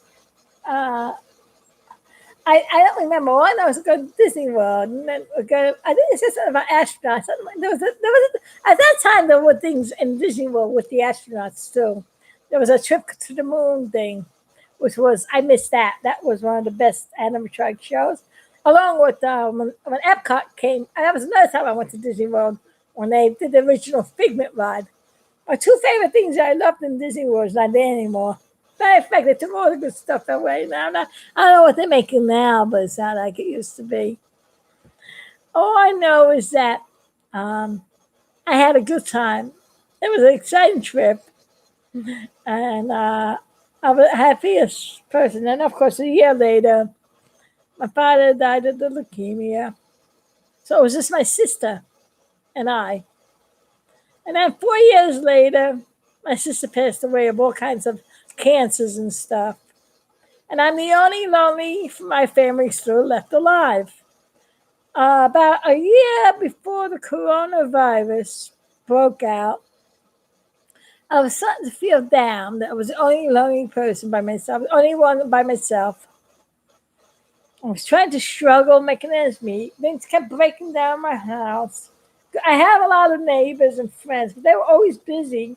I didn't really have anybody really share my cartoons with or what I do. And I'm like, and my original computer at that time broke down. Then I wanted to finish off my Quest movie, part 2. It's called Return of the King, the Millennium Reign.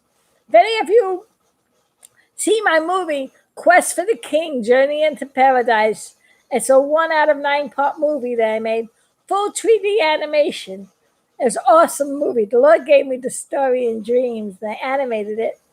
The second movie I'm working on, but I got to get a computer. I got to try either fix the old computer or get a computer that would work. Now, of course, I worked in Windows 7 and Windows XP when I did this. And the software on the more modern computers I got now may not work. It's got to be in the same format. And I don't get money for all this new stuff. They keep changing everything. It's like, I learn one thing and then I change it. It's like, the computer I'm working with now to make the little big stuff cartoons, I can only do shorts. I can't do a 4.5 hour movie on that little thing. And I can't do all the animation I want to do. Like the little animations I do, the 2D animation and short 3D animations with just one or two people in it, and very limited special effects, it would work. But given a lot more detail in it, a lot more work, it would just keep shutting down on me and messing it up.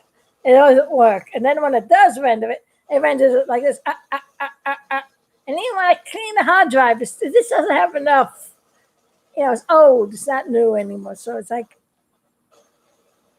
so I have to do shorts. That's what I've been doing, a lot of short cartoons. So I can get some animation done. I do little short sections and put them together. But I do need to get some more stuff, and I get money up whenever that may be. So, but God is the one's helping me through. See, I live by sight.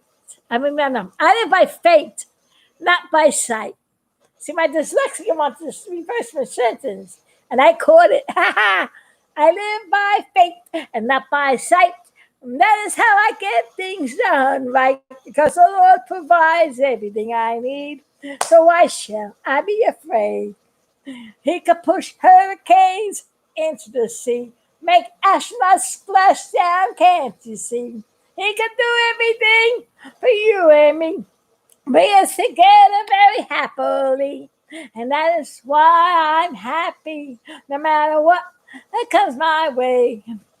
I just think upon the good things, and it helps to get through the day. Yay!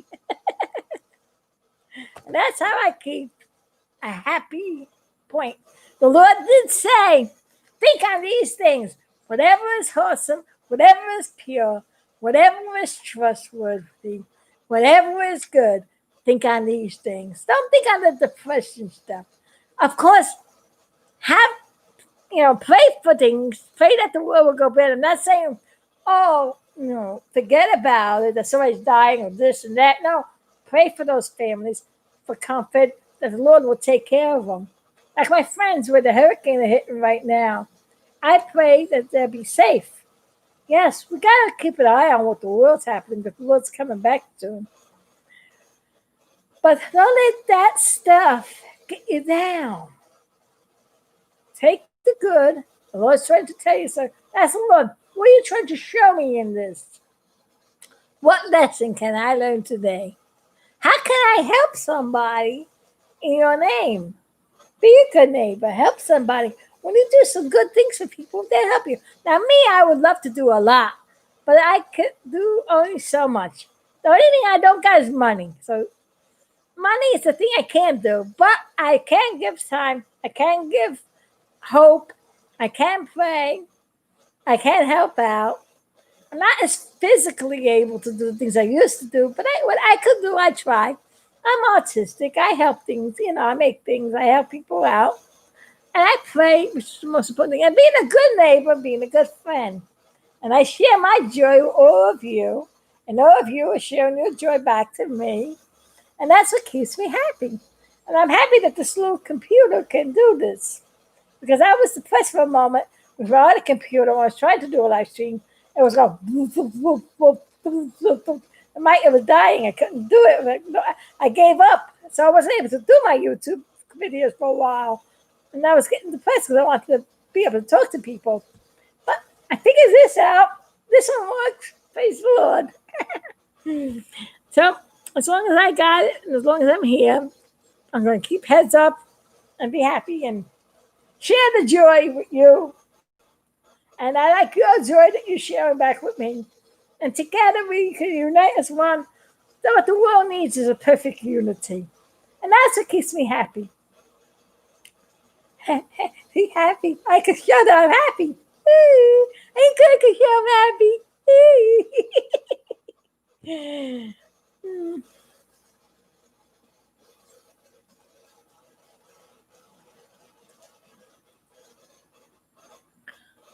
Mm.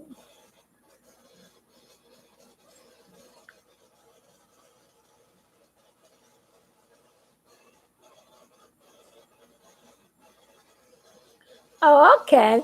The thing is that Apple has a different operation system, and my software does not work on that, unfortunately. It's got to be a PC or a Mac. It won't work on that. I have to use a Dell. I've been using Dell computers. My sister had an old what do you call it? Intel computer inside, and doesn't respond right to anything. I don't know how she worked on that thing. It didn't have enough gigabyte power neither, so I can't really do anything with that. I couldn't use that one for emails and burning DVDs. Very slow burn on DVDs. Me burn one of my 2-minute cartoons on there. Takes a whole day.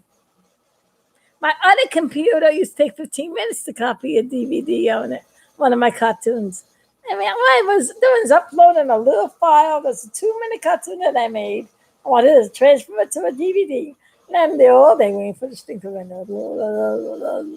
In fact, it was like making the cartoon itself. I get through the just copy a file, for goodness sakes. Once I did it and it didn't come out, I had to do it again. It's like, see, I don't know how my system worked on that one.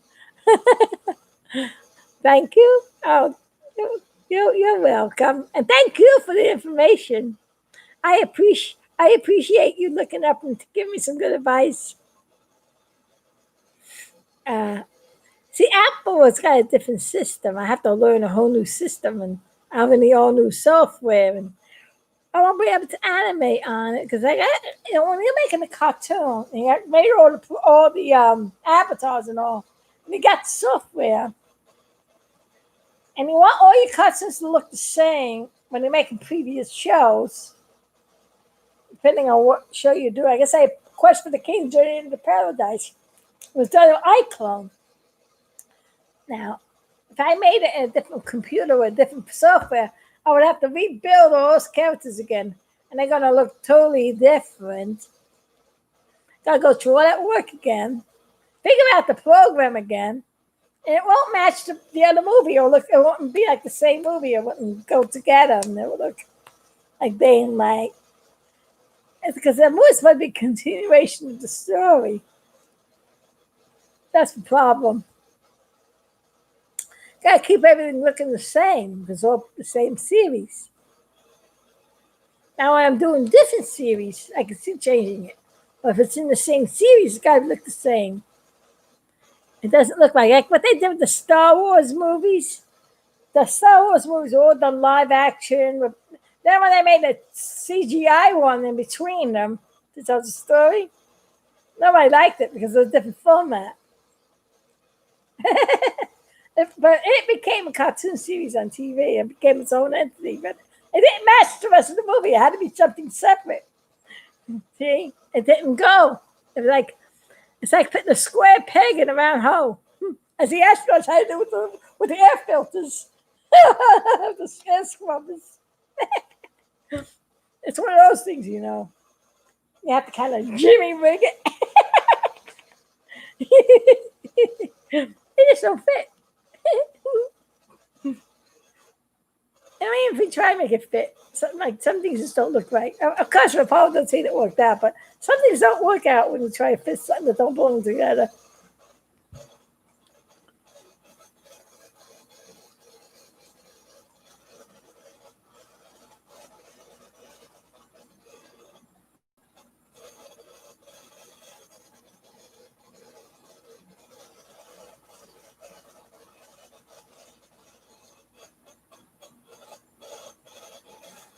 Oh yeah.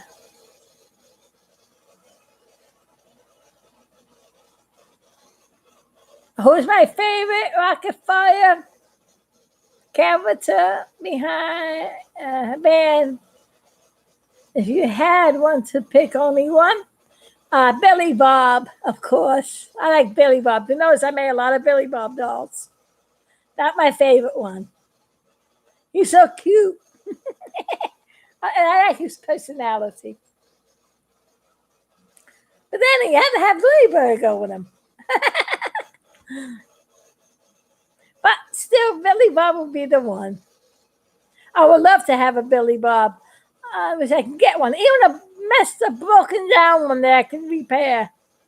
I'm trying to make one of my own, but I don't have the money to finish it. It's still not really as good as the real one. After seeing the real one up close when I went to go see Aaron, mine just doesn't compare.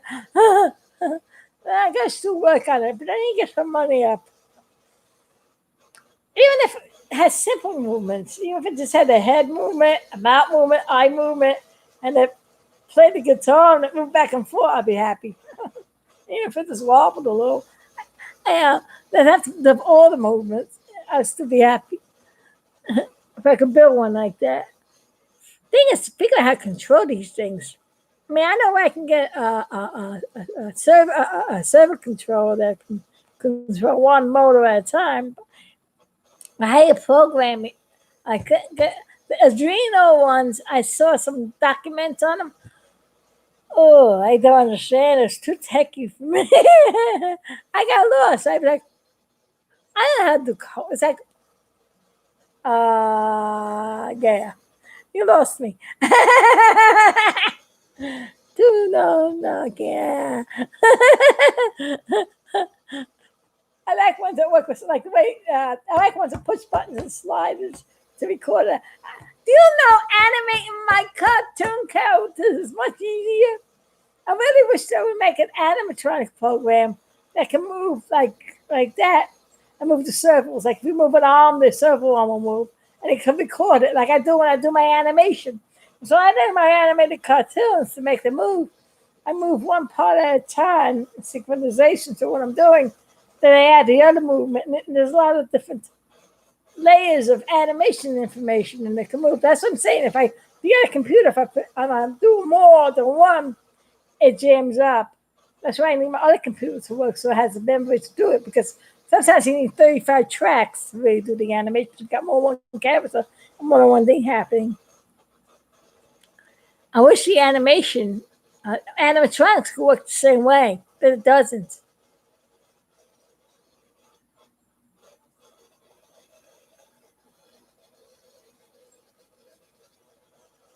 Yes, he is mine too. Beach Bear, and then who's BB? Oh, Billy Bob. Wait a minute.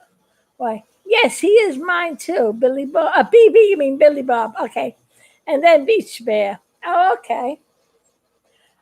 Okay. The second one you tell me which one is my second favorite. Now I have to say it's hard to tell the second one because I like them all. But you know, the one that I would have to say is my second favorite because of because the first time I ever saw an animatronic doing a puppet, as it says, an animatronic doing a puppet. One animatronic being two people have to be wrapped in wolf because of the ingenuity and the originality of an animatronic doing a puppet show. Have an animatronic figure doing animating a puppet. That is amazing. And also playing civil. The coordination that Aaron Victor had to do that in its technology is outrageous. And of course, my second favorite, of course, when he's working on the new one too, is Duke playing the drums. he's making one that's going to really play the drums. Aaron is awesome. He knows how to make animation. Matter of fact, his animations and animatronics are far better than the stuff they got in Disney World now. A lot of the animations they got in Disney World move like this. Compete the same movement over and over again, a repetitious movement with a projected face. The bulb burns out in the projector, you got a funny looking face on your thing, and it's moving like this. No, it does is repeating the same motion. It may work with but it's just repeating. It's like on a loop. And it's not no mouth movement and eyes like they used to. And the ones that do have the mouth movements and eyes, the last time I went there, some of the canvases wasn't even working. They don't maintenance everything right. And I tried to make the animatronics simple so there's less maintenance. and they're making it cheap, really cheap looking. And I don't like it. Actually, I don't have the money to go to Disney World anymore. I might just look at it on YouTube because they took out my Figment ride that I loved, turning it to imagination or dream finder.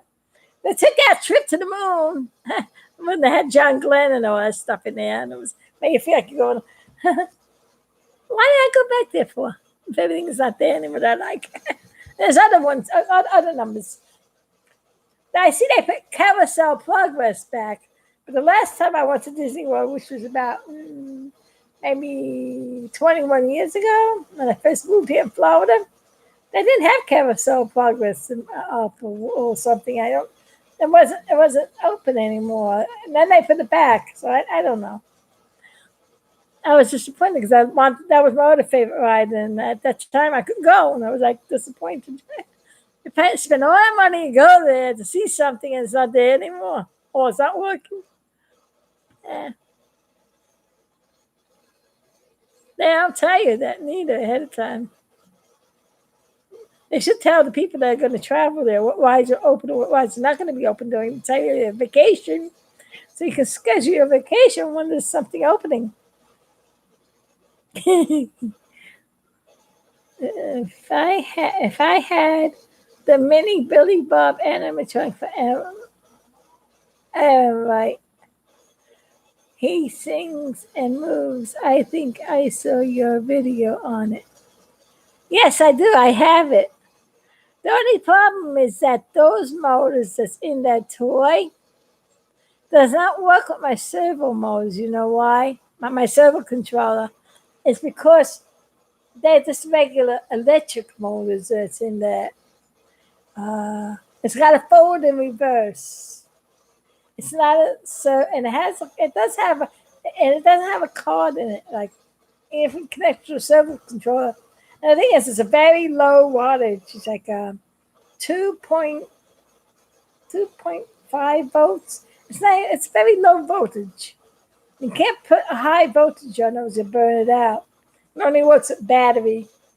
And I got it to move a little here and there, but it's how I knew what kind of motor was in it. Just a regular electrical motor makes you go back and forth like this. And a relay motor that picks a guitar up, which is one of those, I think it's called a relay motor. When you hit electric, it pops up. That's what pops the guitar up. And it's got a forward and reverse to make the arm go up and down. And the mount up and down, forward and reverse. And the head is connected to the pulse motor. It goes like that with the guitar. And the head turn is the same thing, forward and reverse. So that's how that works. Trying to figure out how to control it. One day I'll figure it out. Just as long as there's low wattage, you won't ruin it. I wonder how the other people animated that. I must have used a dream. I wish I could pronounce it. A Drino board, but there's got to know code to do those things, and I don't know. Because the Drino board does help you move electric motors back and forth and reverse too. But I don't know what's code and how to work that. So once I can figure it out, then I can get it to work.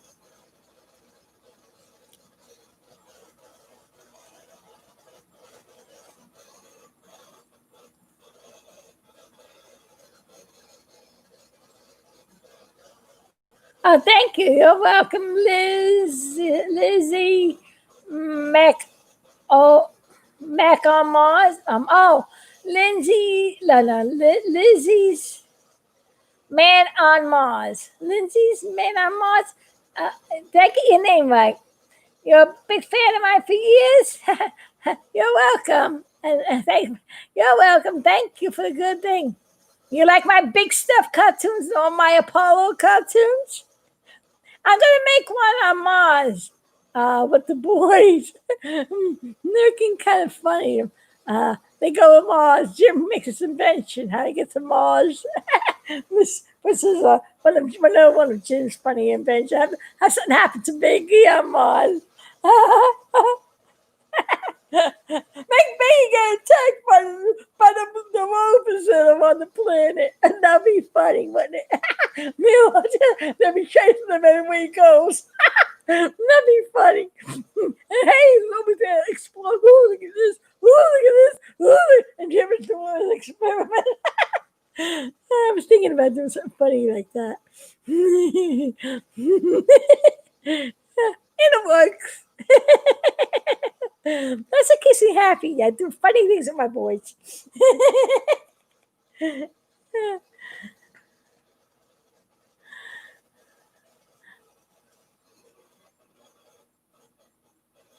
Oh, you do? Cool.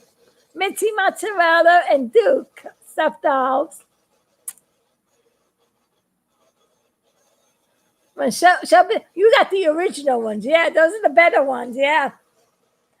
I wish I had some of those original ones too, but I have the mini Billy Bob, so I'm happy. That's the one I really want, and I got it. That's how I got to know Aaron, and I showed him things I've been. Actually, it was that doll that motivated me to make the animatronics of Billy Bob first, because I wanted one of those so badly and I couldn't find where to buy one, and I didn't know if I was able to get in touch with Aaron. So by watching the videos on the Rockefeller explosion and watching the videos on the little doll, I started making my own. Study the movements, study how the doll is. Never dreamed that I was going to get one. So I made it, and I had fun. Then when I got in touch with Aaron, I told him that I made dolls on him, and I said, your doll motivated me to make all these dolls. And I was making stuff, and I went to meet him in person with all the stuff. That's how we became good friends.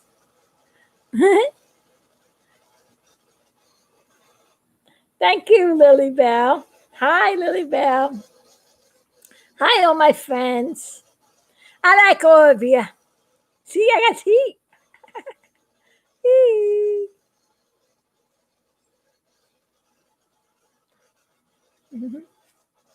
Head thumbs up.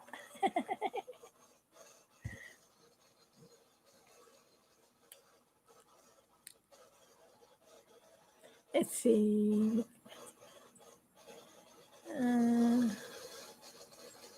Okay. Anybody got any more questions? Because I got to call it a quit soon. It's a little on the hot side in there. Like I said, my air conditioner pooped out. This one I really needed it. What else is new, right? Well, still heads up. It's one of those Apollo 13 things. An endurance test. Yeah, I look at the how humorous part of it. What did we do without air conditioning before? How did we survive, right? When you have to be an astronaut, you got to endure all kinds of stuff, right? Artificial teeth, artificial eyes, an artificial coup. That is being funny.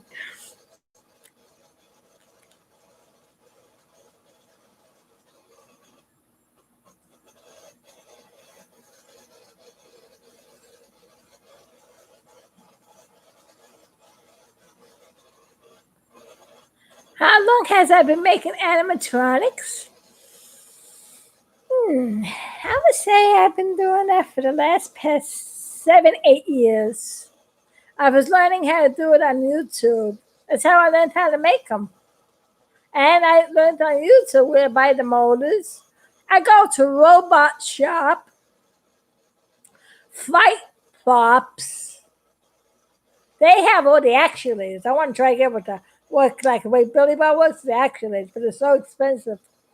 And that's where I get the rubber from. They got the best latex rubber you can buy. And I go to Easy Robot. Easy Robot has a good controller. I think now I can operate that one better because Years ago, when I first got it, I had AT&T internet, and it kept cutting off, and it never worked. I think they upgraded everything, so it may work better now on the newer computer. I gotta check that out. Those are the 3 places I go, 4 places I go. And I can check in other places too. They got another one called Monster Guts, which is a weird name. But they're expensive. I look for the ones I could afford.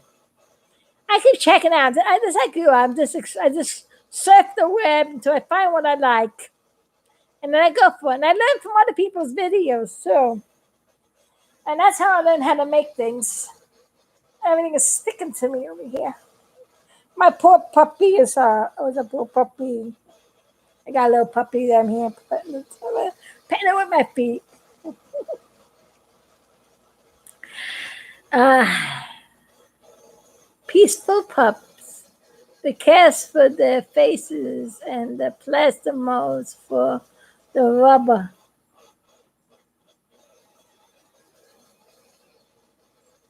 When you create the cast for the rubber puppets, such as Beach Bear puppet, do you hand draw the faces every time?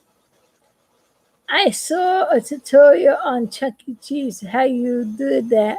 Yeah, I drew it first by hand to get the feel of what it's going to look like. So I got something to draw so I can visualize how to sculpture it. Yeah, and then I also took pictures off the internet of the characters of the real thing, and I combined it too, so it has something to look at. So when I sculpted the clay, I can have a visual. And I drew it first on the paper so I can keep the size and the shape. So it would fit the size of the motor and the cup that goes inside to make it move. And then, of course, after I sculpture out clay, I make the plaster mold. And then I pour the rubber inside. It's fun to do that. And after you pour it out, look at that rubber face. I think I do all the clay out first. Sometimes the clay comes out all one piece. That's when you make a real good mold. It pops out easy. The secret for that is that when you sculpture the clay piece inside, I sculptured it over something, like a ball of tinfoil or something to bulk it out. And then I put the clay over that. So that when it's time to take the clay out, pull out the tinfoil, bend the clay back a little, and then you can pull it out easier. It's not having to dig and dig, because if you keep digging too bad, you can scratch your mold, and you don't want to do that.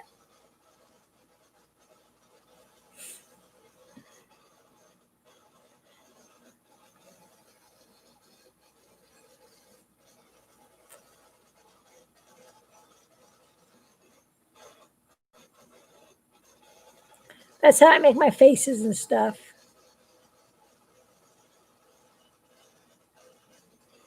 What next time I go online, I'll sculpture a face. In fact, I want to work animatronics, small animatronics, about the size of the Billy Bob and everything, of the 3 astronauts for their 50th anniversary. But I gotta get money up for the servals, but I can still start the faces. And I'm going to show you how I sculpture a face, show you how I do that process. But I didn't get to do it yet. When I get the stuff, I got some clay. I can do step one. It's simple. How I bulk it down, I'll show you how I sculpt it, how I make the mold. And you could do that with any face, anything you create. And anyway, I'm going to start making my own stuff now, animatronics, my own characters. Because when you're making an animatronic and somebody else's copyright, you can't really sell it because you gotta pay for the royalties, and you're not making any money on it. That's why I'm not going to sell any animatronics on the. I was hoping that Aaron and I could have manufactured them, but people don't want to pay for the money it's going to cost. They go for about. Is it? I was trying to sell something for. Was it? Geez. I couldn't even get $350 for 6 servo animatronics. Well, no, I couldn't get I couldn't get that for that. And then I made it a little bit cheaper with one servo movement. Now, right, that's it. I couldn't even get $350 for one servo movement animatronic. Like Mitzi Mozzarella. But don't forget, I gotta give money to Aaron. He had to add money to it. And it cost me to make that one doll. Cost me, let's say, it took us cost about $75 to make it. And then the shipping and handling, the cost to get it to him. And then he had his money to what he wants to get for it. And the $350 I asked for the doll, about $150 or so comes out of that money, whatever I do. At the long run, I'm lucky I'm making my $75 for that. And all the work that I put in is not worth it. The animatronic stage show that I made with all the little tiny dolls took me a year to build that.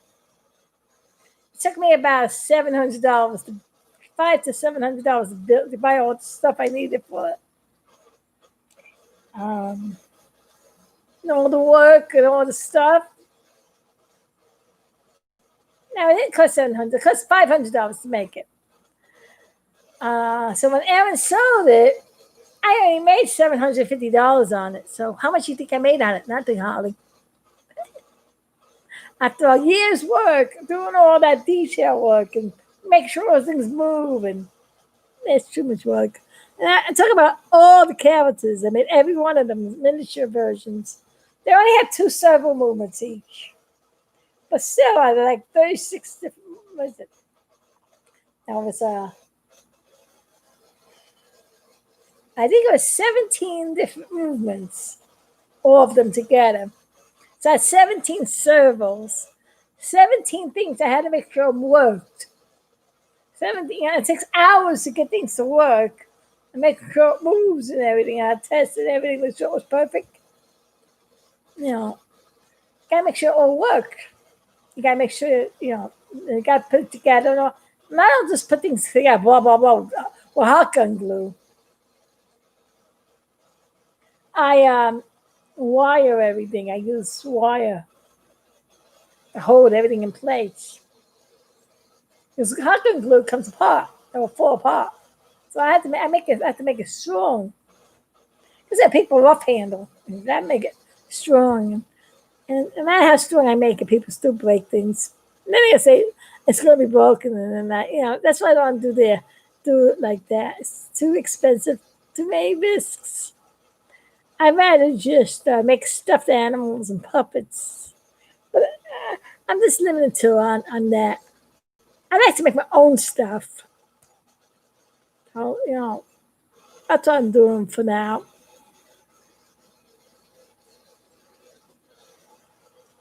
I see podcast. That's what I love most about your dolls is the details in the rubber faces. Any brands of materials you recommend? Where do I start making my own Lucky Fire doll? Oh, I told you earlier. I'll tell you again, okay? Peaceful Puffs. I get the best latex rubber from Flight Flops. Let me show you what I'm talking about. Where'd the book go? Oh, wait a second. I'm looking for something.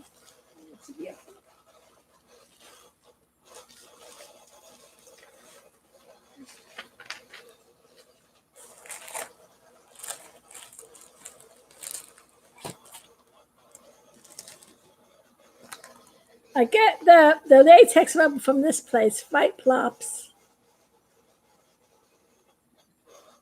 This is their website.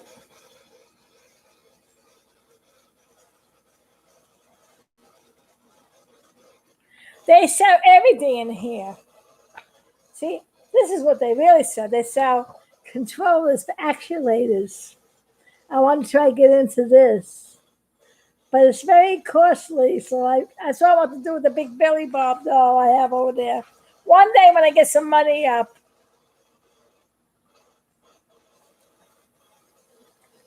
Let me show you. I got everything marked in here. You get all the wires. See on here? They sell everything you need for casting. They sell you the clay. They sell you kits how to do molding and everything. See, this is where I get the rubber right here. See? They got good prices on it.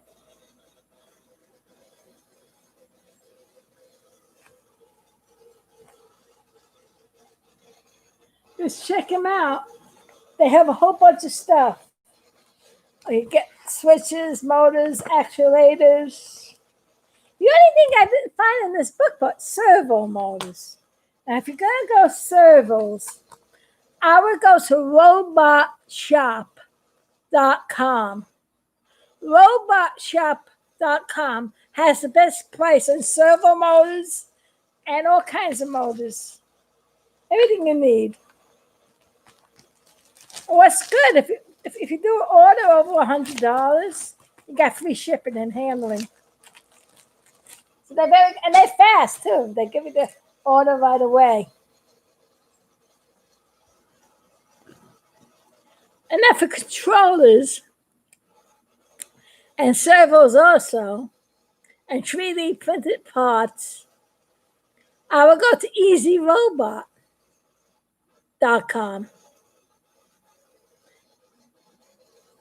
So those are my three main sources I go to. Oh, and then there's another place too I go to, Servo City. They too have a good selection of servo motors, actuators, and all kinds of stuff like that too. So you could go shop online, find all the parts. That's what I do.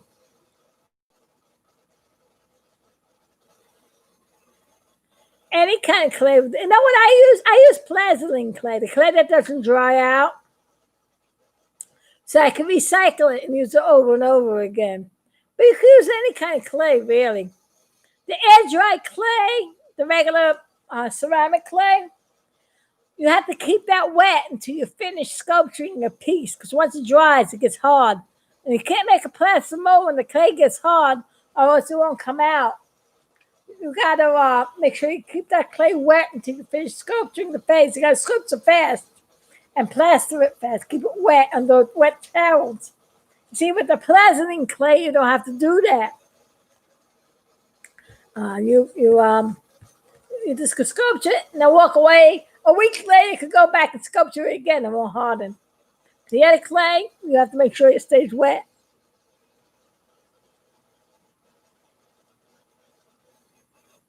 Where did I get the clay and the paint? I get the paint at Walmart. The clay, the fight props.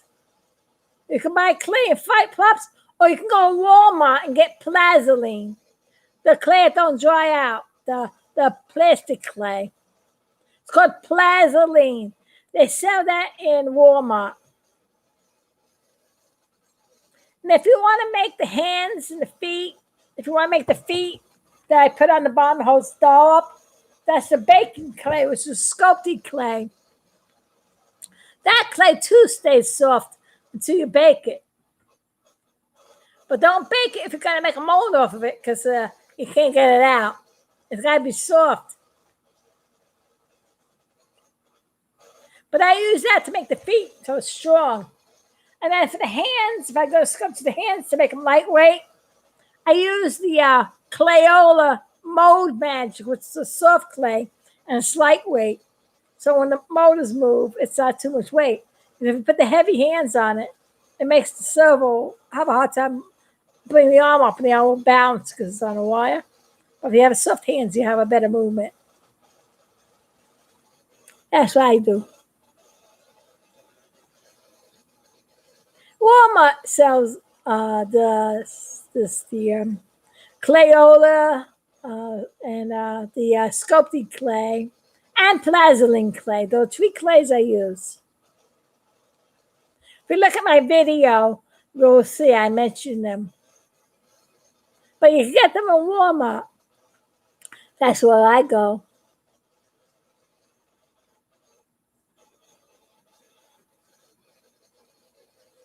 I thought of using small children's sneakers as puppet or doll shoes. Yeah, you can do that. Yeah, you sure can. That's what I use. But you know what? Go garage sales. You can get those cheap. And doll clothes, kid clothes. I used to do that and dress up my dolls with them. Yeah,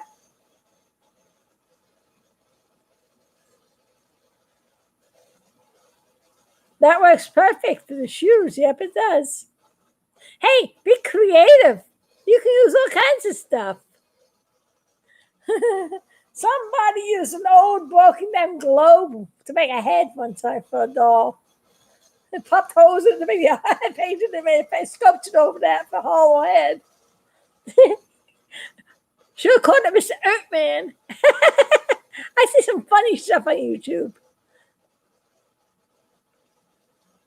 Some people make heads out of flower pots, plastic flower pot. Somebody made a loony bird with an upside down, round, those round pots that go like that, and it's wide on the bottom.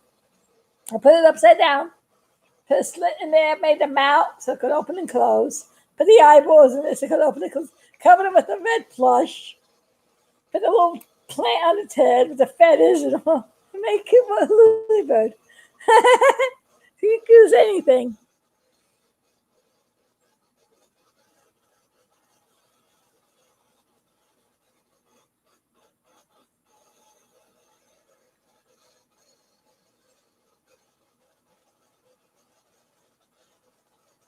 You can also use milk jugs. You know the milk jug? I was thinking about making an animatronic one of those one day. The milk jug has a shape that comes like this. The handle that comes around like this and it goes deep inside like that. Cut the handle off. Or keep the handle on. Big eyeballs in that spot. They go back and forth.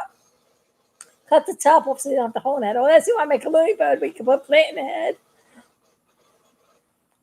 The front part where the bottom is, when the jug's coming this way. Hey, let me draw the diagram I'm talking about. Let's see if I find a piece of paper. I got a different piece of paper to show you what I'm talking about.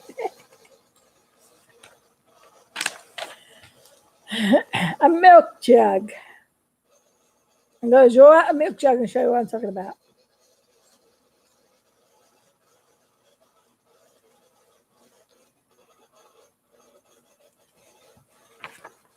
See a milk jug, right? I see an animatronic in this, don't you? Let me show you what I was talking about. See where the handle is? Connect to the hole here. And connect two eyeballs. Big eyeballs. Over there. With a rod going through. Then have a wire in the back of the eye. You can mount a servo motor on the side over here. With a lever. With a lever on the eye. Put a servo motor or a lever on the eyes to make the eyes open down. You can cut the bottom half of the jug open like that. Now, in the back over here, I would put a piping.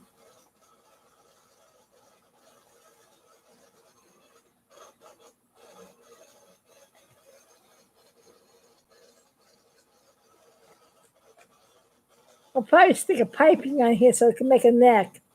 Because what I would do is I cut this part out over here. And I'll put it then on this piece of the plastic. I would add another piece of plastic from the soda bottle on the bottom. Reattach this with a hole, with a pivot going through here, which will make the jaw open and close. And then I would stick a servo motor inside, maybe the front or the back, or put a shelving in here. If I stick a shelving or something inside, Stick another servo motor in it to make the jug go up and down. See this pipe over here? I'll probably put that into another piping. See, it's what you do. You draw things out, figure out how you're going to make it move. Then on the bottom here, probably have a pivot somehow. And have a servo motor up here connected to this pipe that can make the head turn back and forth. Or connect it somehow. You need a stronger motor because it's going to be a lot of weight. And then you can make some kind of funny looking robot. Or you can cover it up with your plush, you make something else out of it. Up to you. Be creative. That's how I make stuff. I recycle things. I take things and I recycle them, and that's how I make stuff. Sometimes I save too many things. One time I had to throw a whole 2 big garbage pails full of recyclables. So I saved everything to make things with. Sometimes I save a little too much. You know what happens today? I throw things away. I said, "Oh, I wish I still had that." Gotta wait to save another one. So empty containers and stuff come in handy. Empty soda bottles, empty jugs. Be creative. Your imagination, let it go wild. That's how I make things. Reach for the stars.